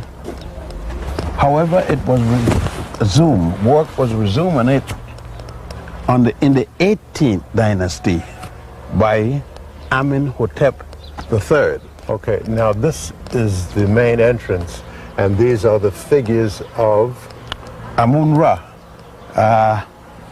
In the form of a ram's head, a lion body. Standing between the two paws is God Amun-Re. And this is the main entrance, my God. It's the main pylon. As you notice, these stone, the pylon, this thing was even touched good. because you see the rough stone, see? It was rough stone all over, see? Now, this is done this side more than that side. But even so, there's hardly any work done comparatively because they had to smooth out this temple here. And why? Because the work, you place the stone in place first, then you do the finished work. And they never got to do that? They never got to do it. Okay. I mean, it'll take another century for them to finish this temple. This is one huge temple. Yes, it's the largest worship temple in the entire world. You can take St. Patrick's Cathedral, St. John the Divine, both in New York. You could take the Canterbury Cathedral. You could take the St. Peter's Cathedral in Rome. All of them and put them together and run almost the Indy 500 and still got room.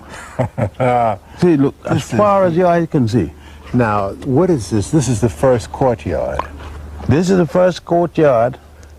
That was the mud ramp that as you carried the rocks up. As you go up, you lengthen the ramp.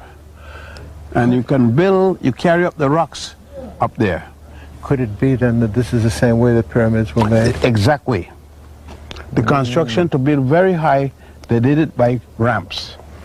You keep the same angle, so as you go higher, you lengthen the ramp. That you keep the same angle. Okay, now let's talk about some of these figures. There's a huge column here. What is that? These columns were built by Tihaka, the pharaoh that came here from Ethiopia, one of the Ethiopian pharaohs. I see. Now, guarding the entranceway, there are two statues, and they are they represent death. This one represents life. Life. That one represents death. Of which person? Ramesses II. Ah, there he is again. Yes, right. All right. And then there, of course, is the ram's head with the lion's ram's head all the way around. Same as the ram's head you saw outside. And this is an anteroom. No, that's the temple of God Amun, the specific temple. See, the whole thing is the great northern temple of Amun. But that particular one is the temple, the specific temple of Amun himself. So this temple is huge, but it is a conglomeration of many temples. Right. All right, now when we leave this enormous courtyard and walk down here, what are we going to see? Well, we go into the Hypostyle Hall. You're going to see 134 columns, 50 feet tall each, and about 7 to 8 feet in diameter. God. All stone. You're going to see all kinds of carvings in it, but in particular here, Gil. Right up there, you see God Min that I spoke to you about. Yes. Here is it. And on every one of these 134 columns, you'll be looking at God Min. Everywhere, the god of fertility.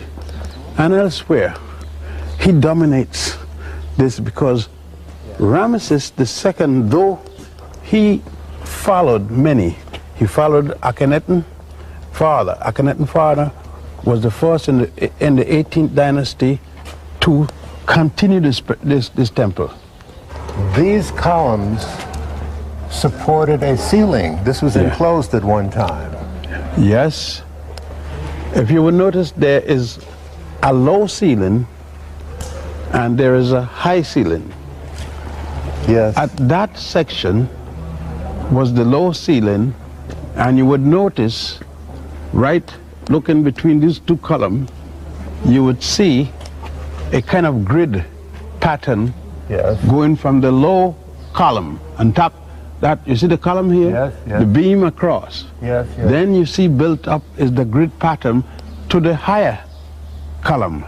That allow you to get light in at the side. And both there were roofs. There was the low roof and the high roof.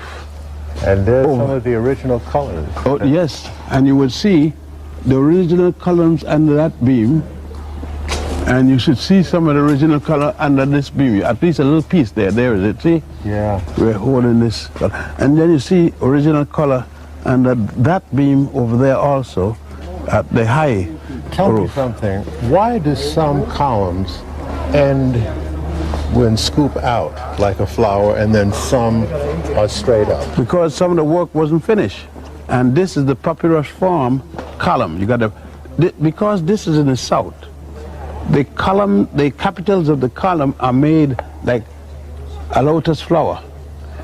When you go to the north, the capitals of the column are made like papyrus, unless they got what they call the mix capital, where they integrate both papyrus and lotus or other design. And you know what's also astounding is how well laid out these columns are. Oh yes. If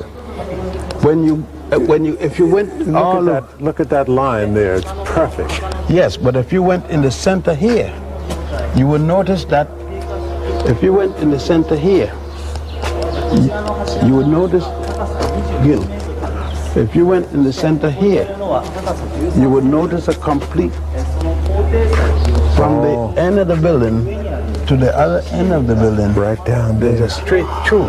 Perfectly aligned. Just as this one, it forms somewhat of a cross. Yes. You go straight down through the entire temple.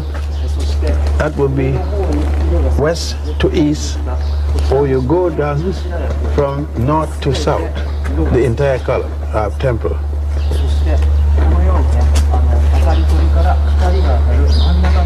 Amazing.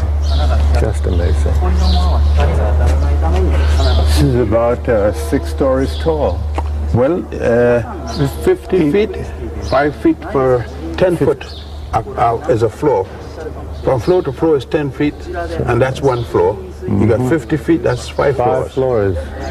5 stories. 5 stories. No mortar. No mortar. If you notice there's a good example of the original column, the face there. There's no mortar. The joints are perfectly as if they were sanded. When we were at the Ramesseum, we were looking at one of the bases. Yes. And there was a little hole. A key. And that's a key. A key. And that was used to anchor. That was to anchor the stone. Just in the event of hurricane, not a hurricane, earthquake, that if it didn't shake, it would move. It would act as if it was one solid piece. So you're looking at master engineers, master architect. Oh yes. Master craftsmen, artists. Of their period, and up to today they would be masters. And a magnificent religion. Oh yes. Religious philosophy of peace. These were the founders of religious philosophy used today by Judaism, Christianity, and Islam. They have not gone beyond it. They're still using the fundamentals that were established along the Nile and best expressed here in this temple. Yes. In addition to the religious theology that was embodied here, there's just a sense of peace and tranquility that is absolutely overwhelming.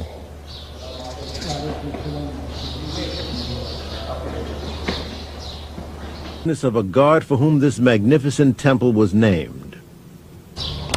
That is a relief of God Amun-Re, holding an ankh in his left hand. The ankh is the symbol of the key of life, and in his right hand he has the highest symbol of office, the was scepter. In front of him is Ramesses II, the pharaoh, giving him a gift of something to drink.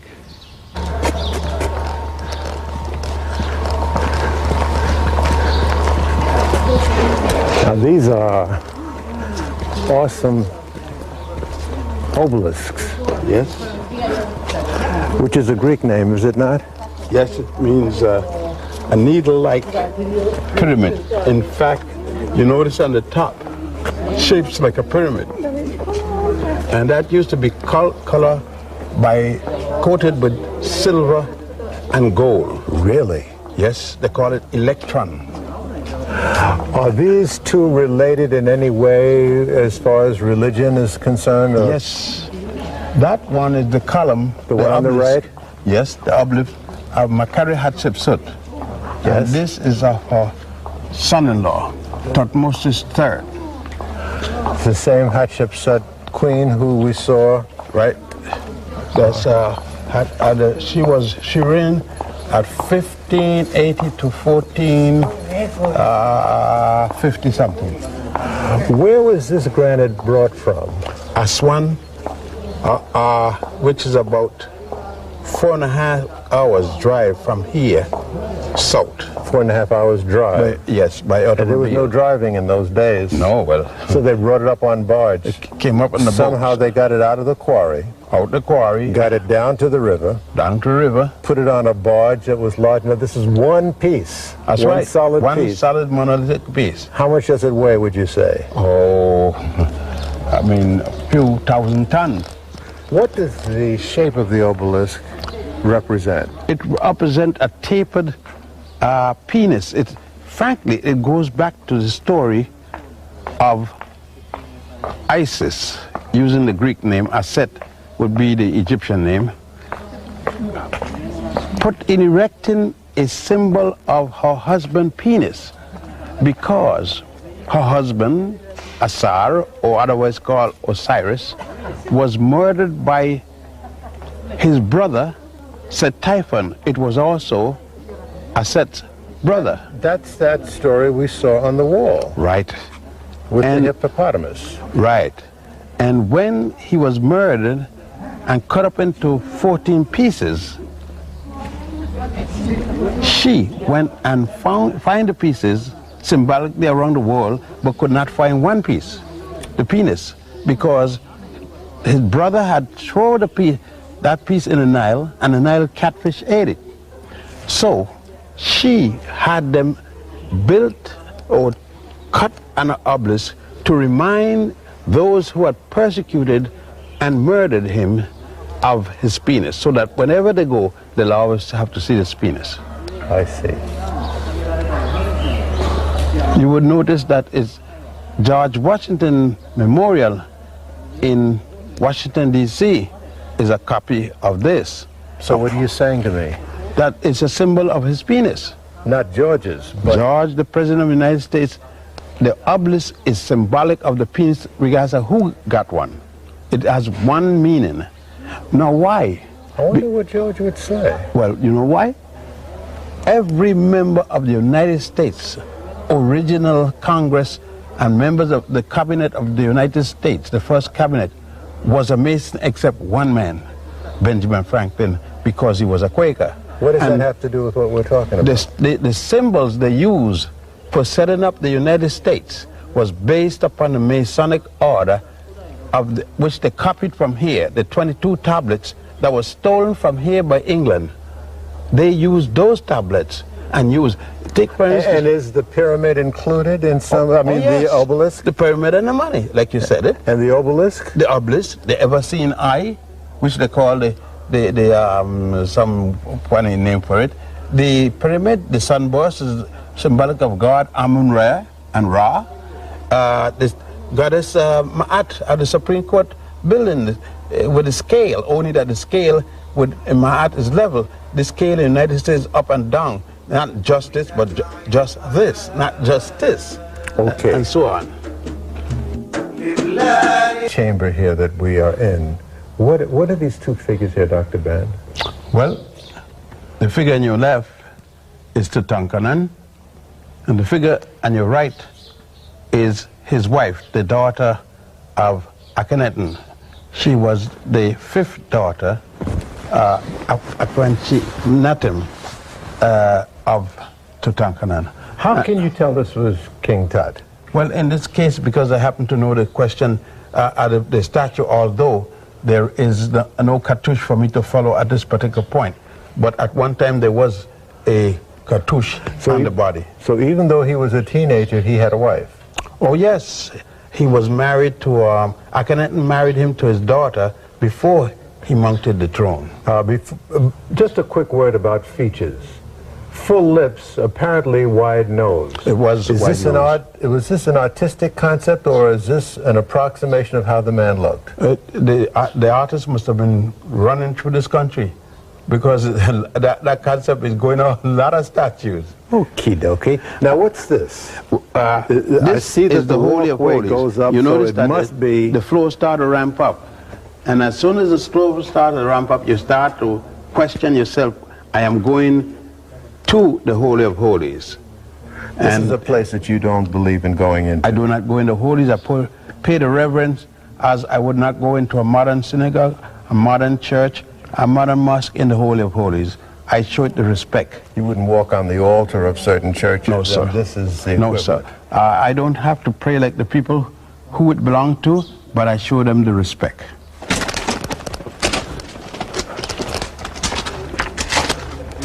What is this? This is based upon a calendar. The ancient Egyptians, how they were able to put numbers. 2, 1, 2, 3. 3. 10, 20, 21, 22, 23, 24. 24. 24 again. 33. 32. I see. 100, 200, 10, 20, 30. 230. 220. Now how was this used? Well, it was used to add. Like a calculator? Oh yes, this was used as a calculator. And it was generally based upon months or something.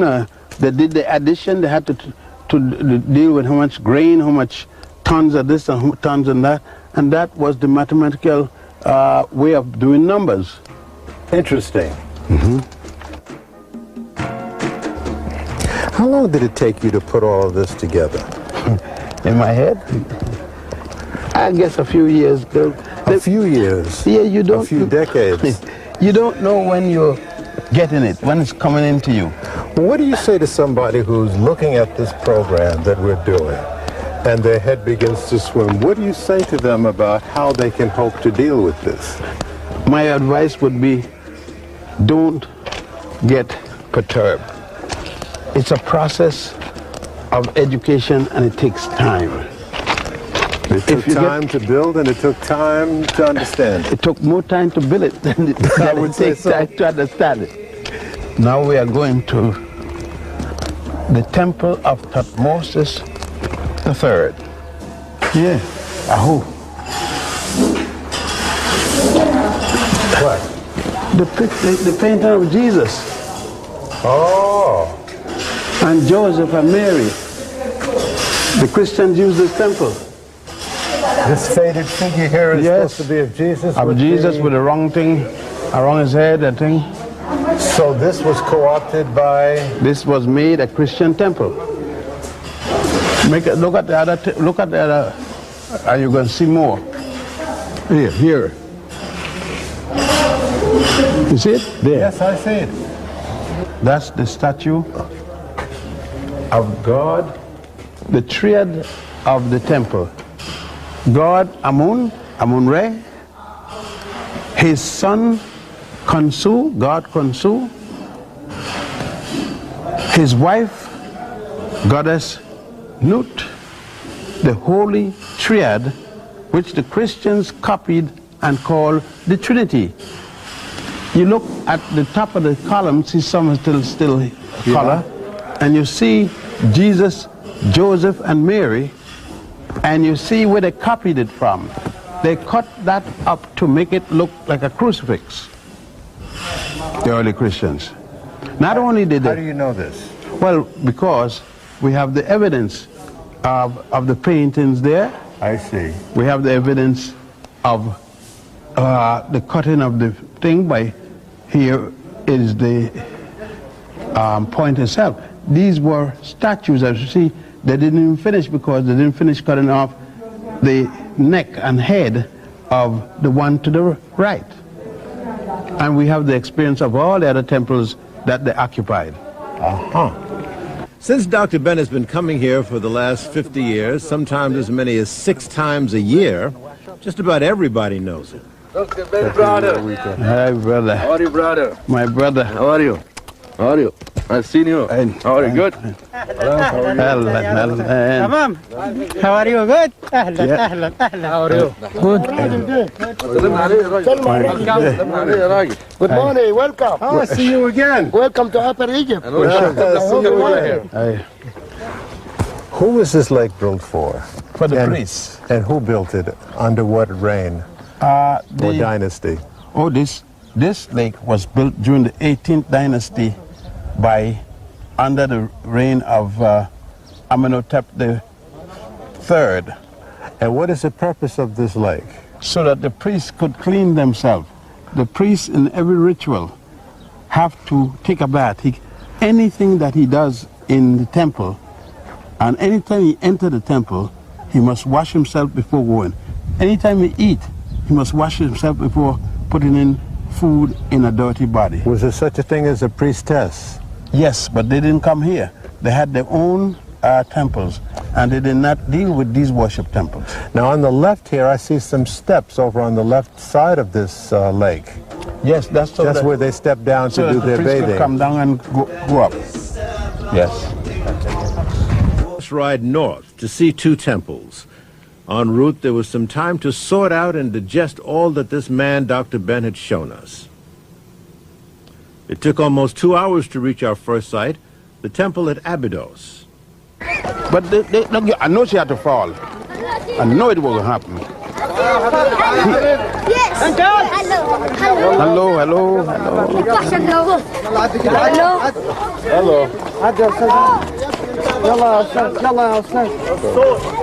Go on your foot. We don't need that, Al.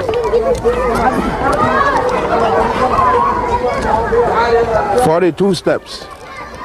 Yeah? Yeah, you could count 42 risers.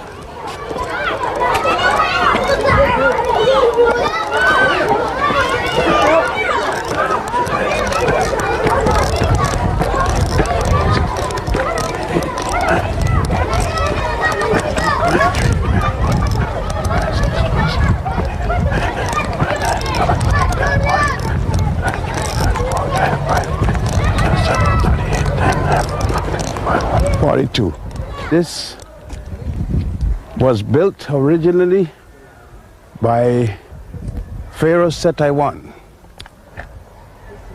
It was extended by his son, Ramesses II. What you are seeing here, this section was built by Ramesses II, and then... There's that name again. Everywhere. You're going to see him everywhere. There is Ramesses showing you his father also and himself and the god Osiris. This was just a place of worship for him. It was more than that, because when we go outside in the back and up to the rear, it is where Osiris is supposed to have been buried. Oh, really? The god of resurrection.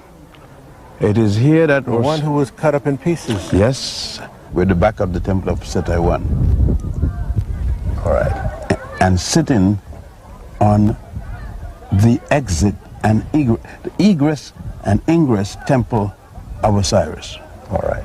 Now, what happened to Osiris? And when you say egress, that means go out. Yes. That means he went out through this tunnel here. Right.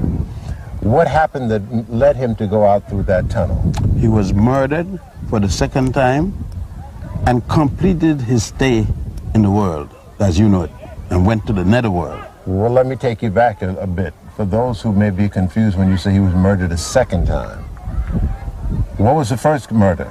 He was hanged by his brother. Yes. His wife, goddess Aset, appealed to God Ra.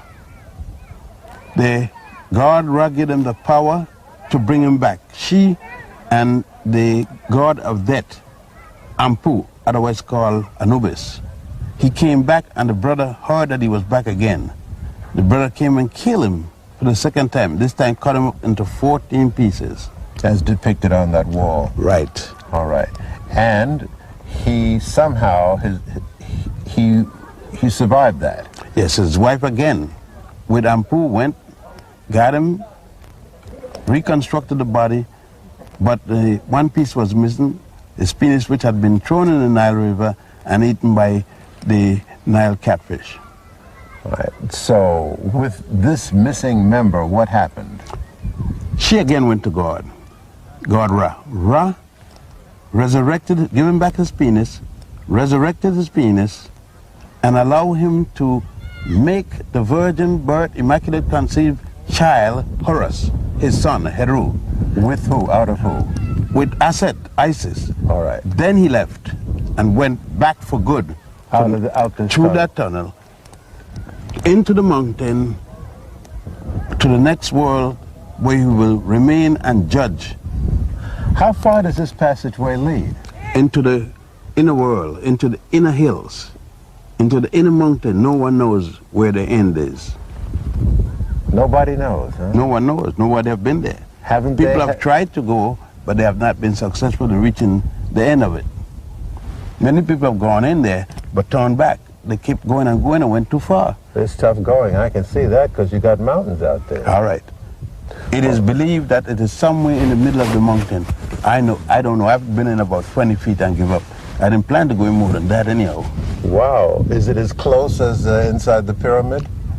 The feelings make you feel, because you understand that it's supposed to lead you to nowhere that you're going to find an end. Psychologically, in my case at least, you give up because you realize it's getting darker and darker, but it's providing electric light in there. Well, I tell you what I'm going to do. I'm going to take your word for it, and I'm not going to go down. I'll just take your word for it, okay? I appreciate that. Me too. In other words, you're coward like me. But for our last temple site. This is the temple, the worship temple of goddess Het Heru or goddess Hathor at Dendera. Who built this temple and when? This temple was built by the Africans quite a long time ago, however.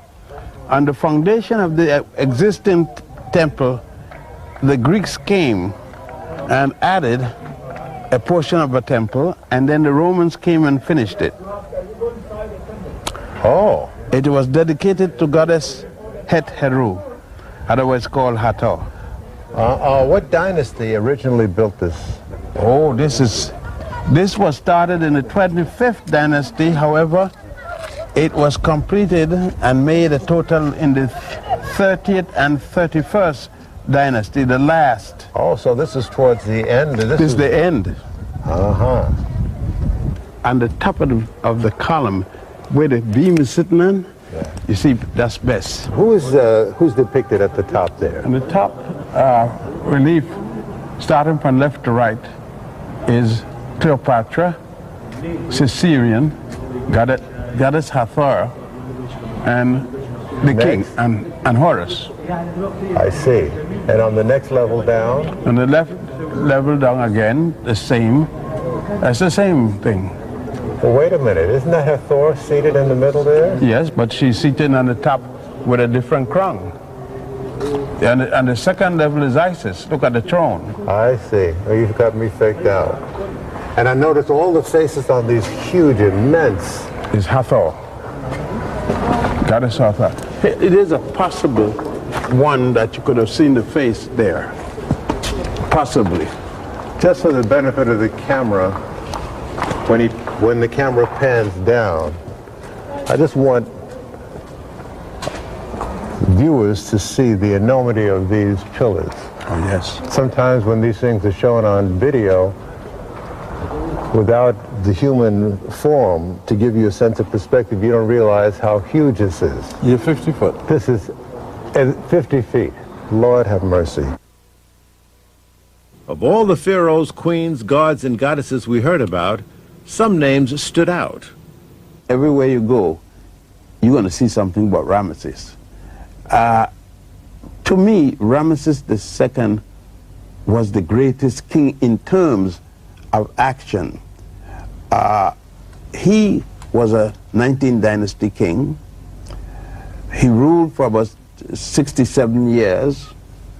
He lived till he was about 97, 98 years old. Had a number of wives and children. I wouldn't attempt, like many, to number them because I am not satisfied of any number that was left us.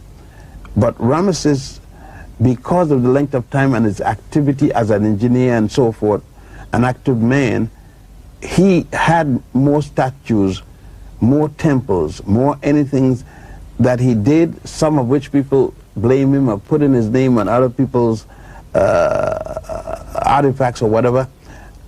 And so you're going to see him everywhere. I was surprised. But that seems to be the practice. I mean, as you took us up and down the Nile with these and looked at these temples, we began to see that there were almost every temple was improved or enlarged or expanded on by succeeding dynasties that followed. Yes, almost every temple had a previous, the one that you see had a previous temple there upon which foundation it sits.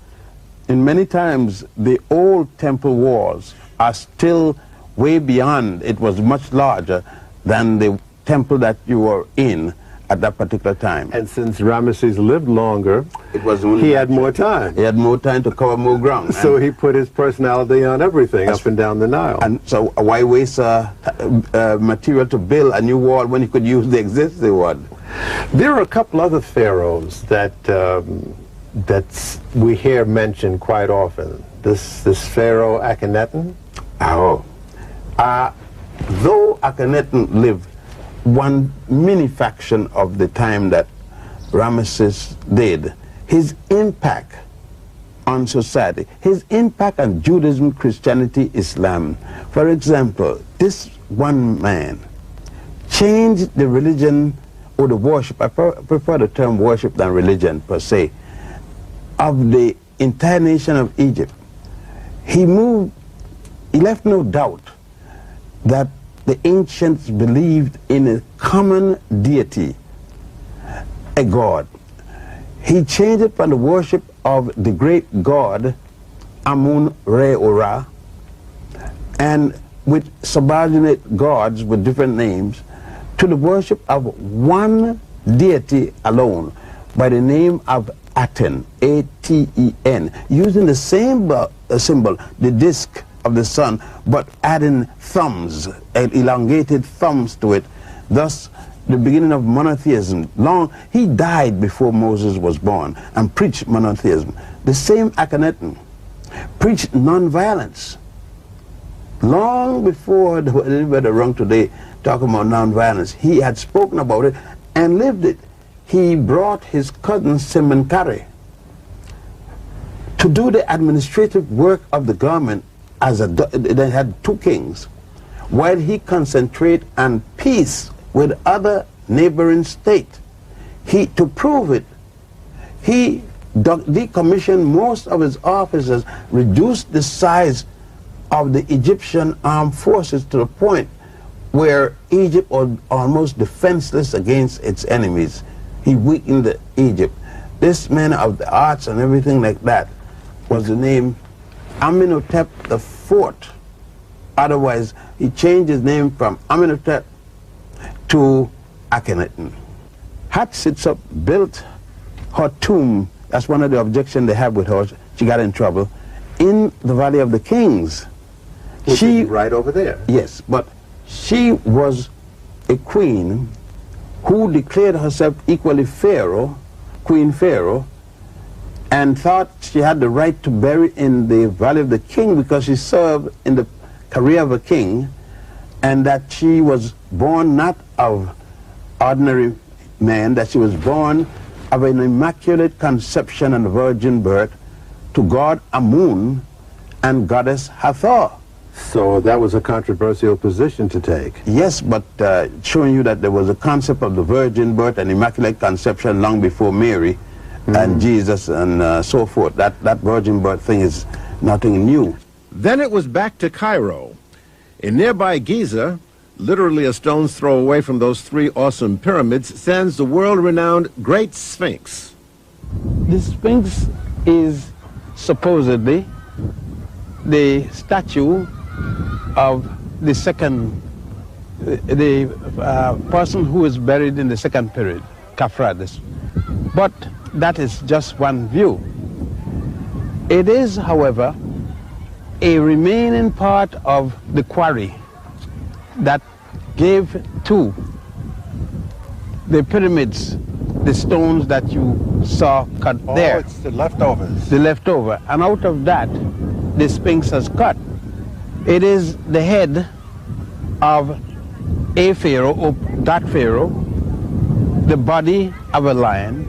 Dr. Ben has often said that when Napoleon Bonaparte invaded Egypt and came upon the Sphinx, he ordered that its head be blown off. 21 rounds of cannon fire hit the Sphinx, defacing it. This, it's been said, is the origin of the 21-gun salute. There are many views on why Napoleon found the head of the Sphinx offensive. What do you think? Actually, the Sphinx is part of a complex of sites here, all having to do with the burial of the pharaoh. Alongside the Sphinx, you can see a temple. It's called a valley temple. There it is coming up on the lower left. This is where the funeral rites began. Inside that temple, Dr. Ben showed us columns which he said were made of the same granite once encasing the pyramids.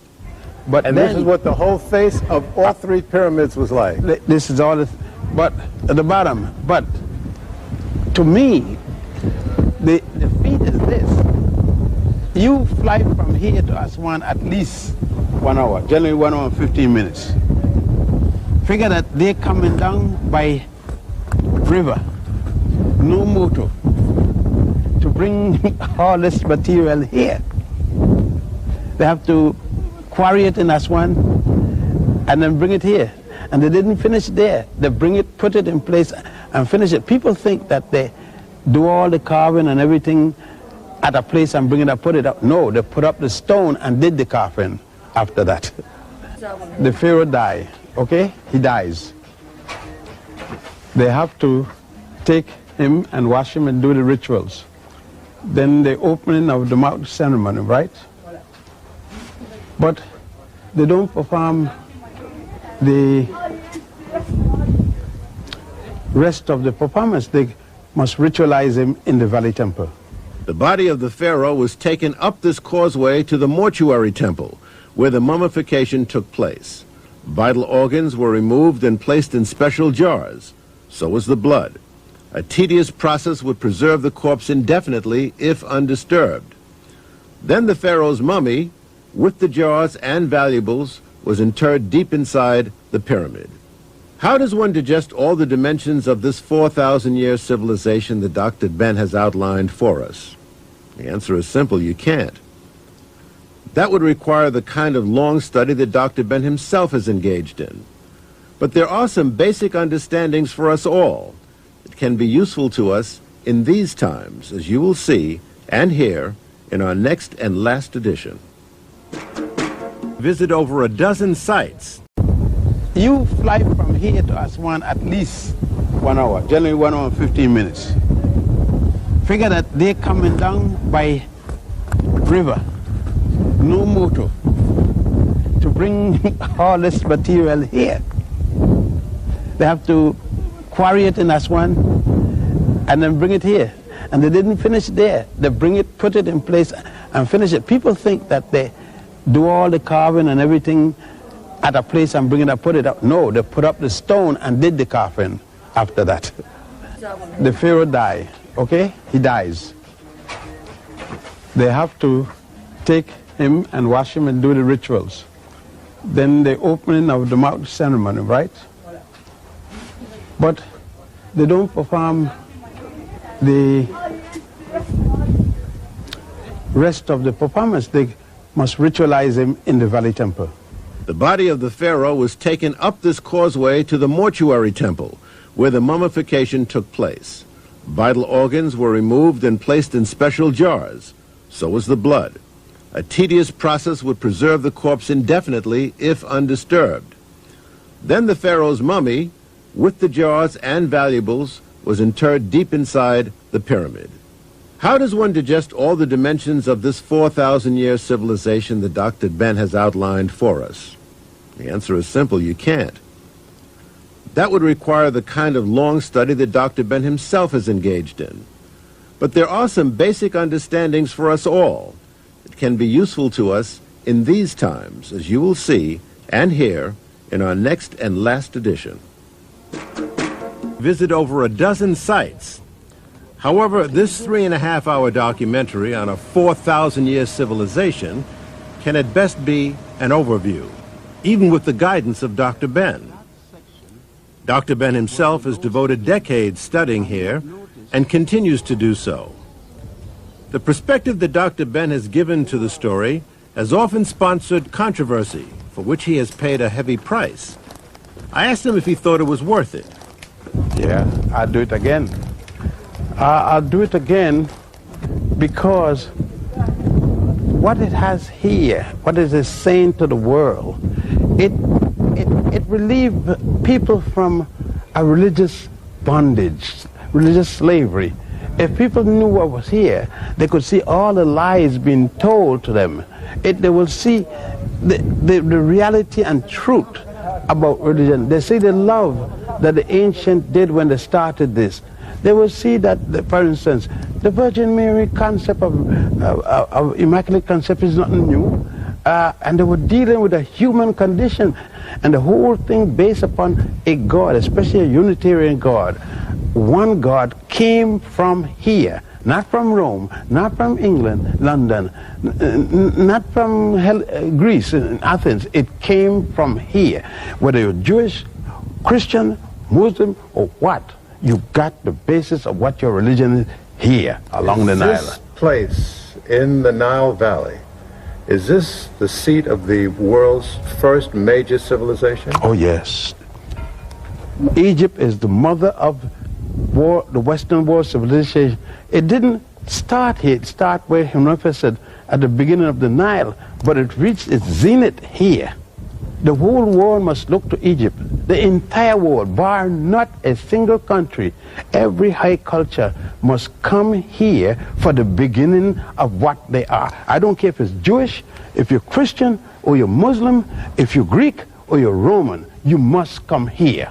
The marvelous structures along the Nile provide much more than an awesome display of size and beauty. These are the documents of and by the people who built them. You'll note that no edifice is bare. The writings and artistic renderings tell of the pharaohs and queens who are identified by nameplates called cartouches. The pharaoh was the representative of God for the people. The people's contact with their God was through the pharaoh. A bad pharaoh, God looked upon the people as being responsible for him. Well, how did one become a pharaoh? From birthright or from revolution. Overthrowing the current pharaoh, or you gain it by birthright, or you are a commoner and you marry the daughter of a pharaoh who has legal right. So in other words, you inherited from the woman. Where did the pharaoh live in relationship to the people? He lived at the palace, and the palace was generally connected to the worship temple or to the burial temple or the pyramid. So the palace was actually not a palace as we think of it, but it was part of the temple area. Part of the complex. I see. Did the people have access to their pharaoh? Oh, yes. Or was he aloof and apart from them? No. The access to the pharaoh, however, they had the access to a number of transition from one secretary or one office to the next, to the prime minister, and they could see the pharaoh. There were many pharaohs who held people court, had certain days when the people were allowed to talk to the pharaoh. Was the pharaoh omnipotent, or did he have advisors? The pharaoh had advisors, and the most important advisor was the chief priest. Like this Imhotep you mentioned. Imhotep was not the chief priest, he was like the Manetho. I see. Manetho. the chief, especially when it came to war or anything that could involve disaster, the Pharaoh listened to his chief priest, because remember, the chief priest had the ears of God, the direct connection, the intercessory between man and his deity was the chief priest. The next is the preparation of the coronation scene with the putting of the crown on the Pharaoh's head.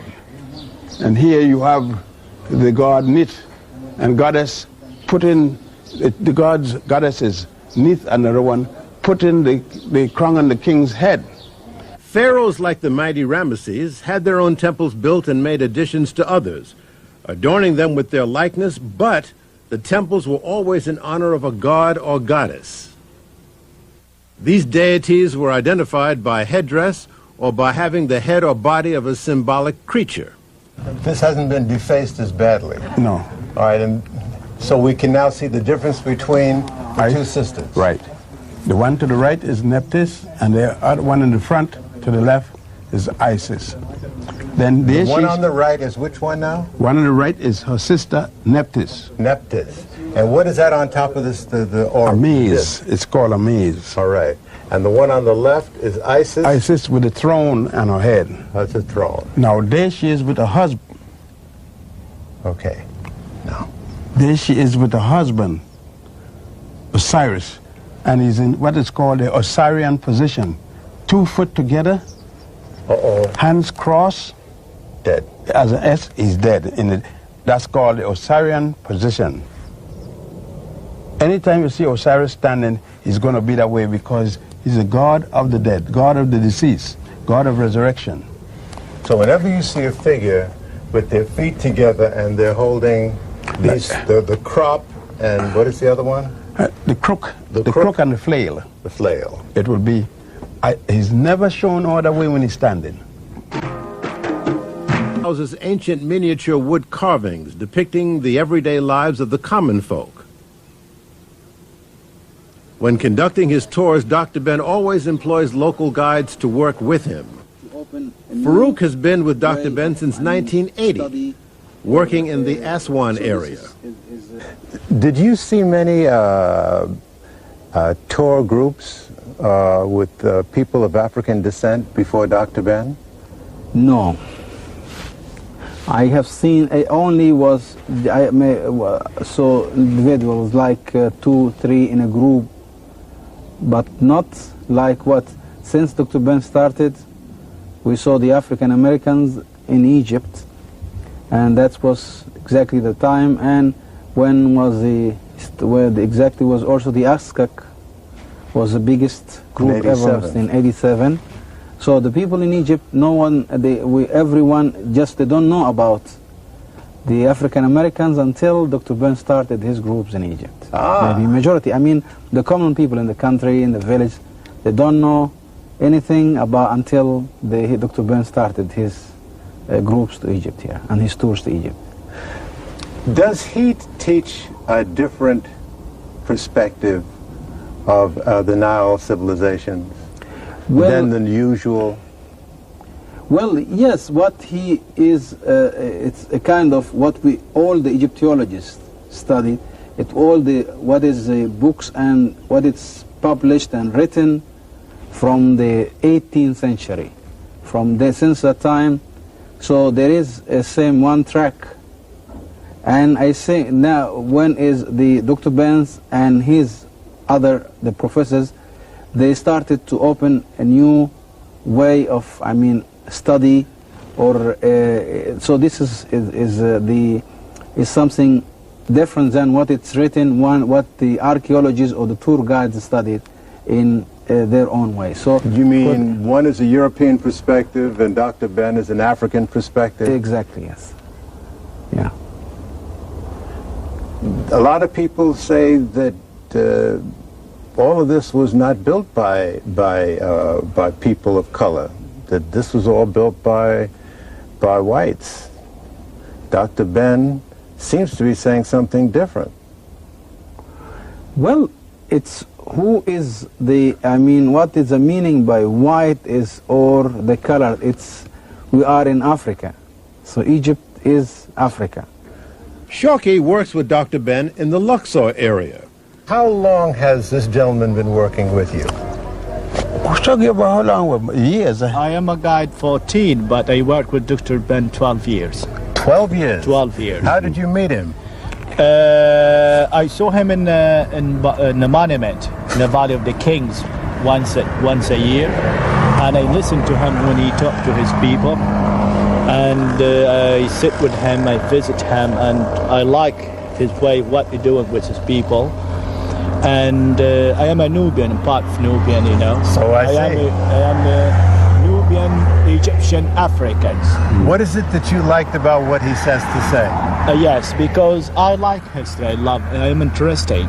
So he's big official, he's big professor, and mention about ancient history, about Nubian history life in Egypt. He emphasizes the Nubian. Nubian. So I love Nubian people, and I wish to be Nubian forever. You will be. Yes. By the way, many years ago, a humble Egyptian village along the Nile named Daboud offered what little food and drink they had to Dr. Ben and his tour group that had become stranded because their bus broke down. Ever since then, Daboud has been part of Dr. Ben's tour. He always doubles whatever his tour group donates to Daboud. There is, in fact, an ongoing tug-of-war on the question, what did the ancient Egyptians look like? What color were they? Western culture has been more than a little fuzzy about this. In school, most of us learned about the pharaohs and the Sphinx, but not much about who built them. And with the face of the Sphinx blown almost away, it really wasn't clear, although I must admit that as a kid, I personally always wondered about that Sphinx's head. New York studios with Dr. Ben. You know, Dr. Ben, you mentioned in an interview we did along the Nile that your father told you when you were a younger man that you needed to go to Egypt to see for yourself about your history. When you made that trip and you came back and saw your father, what did you say to him and what did he say to you? First of all, what I said to my father was, I asked him a general apology for the way I had treated him with respect to what he was saying prior to my going there. You were disbelieving? Yes. You see, I grew up in Puerto Rico and the United States Virgin Islands, primarily St. Croix and Puerto Rico. My mother being a Puerto Rican, a young girl that came to St. Croix. And what my father was saying to me, as against what I was learning in the school, was a contradiction. And I tend to go towards the school, the synagogue, and so forth. I had a little contradiction in my upbringing. I was going to the Catholic school because as a private school for the first time, and then I went to the public school. After I was acceptable, I was not born there. And so I had to apologize to my father because I thought that Greece and Rome was it, and Judaism was the things. These three things was the most magnificent thing could happen to me. So what did he say when you apologized to him? He said to me, I knew what the result would be when you return. Did he make a prediction about what you were facing in the years ahead? Yes, my father knew that I was prone to engineering, I had studied in engineering. He knew that I owe him an obligation to study law. He knew some of my outlook from speaking with him in general. But did he make any predictions? Yes, he let me know. If you go through law, engineering, also, you can be comfortable in an economic sense. If you go to the direction that you're thinking on now, using this to make people understand, to bring your people such as an African, I had been influenced by Garvey and Albizu Campo. These were my two heroes, Marcus Garvey and Don Albizu Campo. He said, you're going to pay a serious price. You may even wind up in jail. You may even get killed, because if you challenge the system with the new knowledge that you have, you're going to pay a big price. All right, now speaking about knowledge, You mentioned that the 10 Commandments, when we were in Egypt, you mentioned that the 10 Commandments that we are aware of are derived from 42 commandments that carry another name, the negative confessions. Or admonitions to Goddess Ma'at. I see. And they're thousands of years older than the so-called 10 Commandments. You see, no, we have some visuals that are on the that you took on the wall. Let's there it is. Yes. Those are the negative confessions. Those are the some of the 42 negative confessions. Now, when you say negative confessions, that means because they start in negative. Hail Ma'at, I have not killed man or woman. Hail Ma'at, I have not made light thy bushel.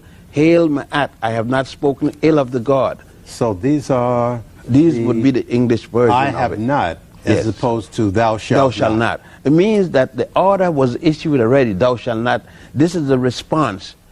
All right, now we've moved a little fast here, because now we're looking at a slide of the judgment. The judgment someone has passed on. Wait, no, from left, my left-hand side, and your left, going right. There is Annie, that figure right there. On the left? On the left, extreme left. And Annie is coming towards the judgment scene. That is the scale there, and right between Annie and the next figure, there's a heart, you see there. That is symbolically the heart of the person. In other words, the kneeling figure squats between the person's heart and a feather. The heart is in front of him to the left. Behind him is the feather in a scale, an ostrich feather. The heart has to balance with the feather to prove that the man is speaking the truth. Now the figure there is the god of the dead, Anubis or Ampu. Behind him with the bird's head. Falcon's head. No, that's God of the scribes, is that? Yes, right. Tahuti. It is not a falcon at this moment. Ibis. Ibis head. That is Tahuti. That's the god of writing, symbolically. He is taking down the record of what. And the top are the judges. You have, isn't it? Look at what happened. You got 14 judges, 12 regular and 2 alternate. What the United States has copied. I see. All right. Dr. Ben, we do need to take a break, and we'll come back for our very last segment. Please stay with us. This business about color, I raised it in one of the segments in this program. Is it important to worry about and argue about this issue of color and what color the Egyptians were? Egyptians had no special color. They were Africans. Light skin, dark skin, black, brown. You've got to understand that at the time of the early Egyptians, there were no Greeks yet, and there were no Romans. The Greeks and the Romans did not come until about 1000 BC. The Hebrews did not come in until the Egyptians were already in the 13th dynastic period. It was strictly an African culture. So then, are we wrong in raising that issue now about color, and are you arguing against yourself actually when you say that color is an issue? Color is an issue because it was made an issue by Western academicians and by the movies and others by showing this and making statements that the Africans had no play. In other words, you'd never raise the argument if somebody didn't say otherwise. Oh, sure, and I would not have even gone to Egypt hadn't the question been raised as to the Egyptians and myself having no part in this. All right. Now, Daboud, this village that gave you and your tour group many years ago food and refreshments because you were stuck on the roadside in hot weather, I assume. What is your relationship with Daboud? You've adopted the village in a sense? Yes, sir. We were passing and one of our buses broke down. Dr. Lewis was on that trip with his little daughter and his wife, 18 months old. We needed food. We didn't have none. We were going to be there for 3 hours. These people befriended us. The very little that they had nothing. They befriended us, shared everything with us, and from that day on, I adopted that village. And in adopting them, you always bring your tour groups there and whatever contributions? The tour group must stop there. It's always in my program. And whatever the group contribute, I double it. If the group give $10, I give 20. If they give 2,000, I give 4,000. You're quite something, Dr. Ben. Thank you. Like It Is undertook this documentary for a number of reasons. Number one is to emphasize what should be obvious, that the unparalleled civilizations of ancient Egypt were of and by Africans. Also, it seems only right that all should see the evidence of what Africans had once achieved, perhaps providing some inspiration to today's viewers, especially those of African descent. What you don't know can hurt you. Dr. Ben was our choice because he is a long-distance runner in telling the story of Africa's Egypt. Finally, it is hoped that this series will play some small role in reconnecting African Americans with our ancestral home, much in the same joyous spirit of the mutual embrace between members of Dr. Ben's tour group and the people of the Egyptian village Dr. Ben has adopted called Daboud.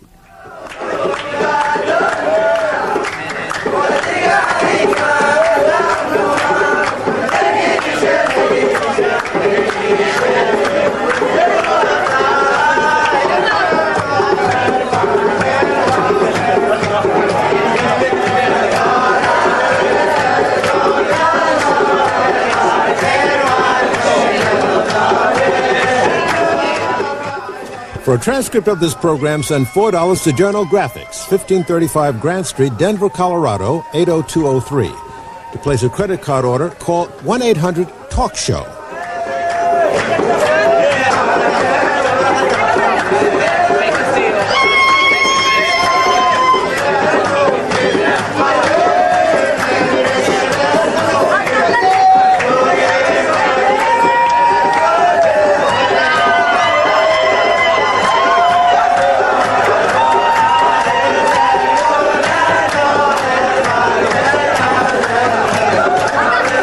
Influences over the ages.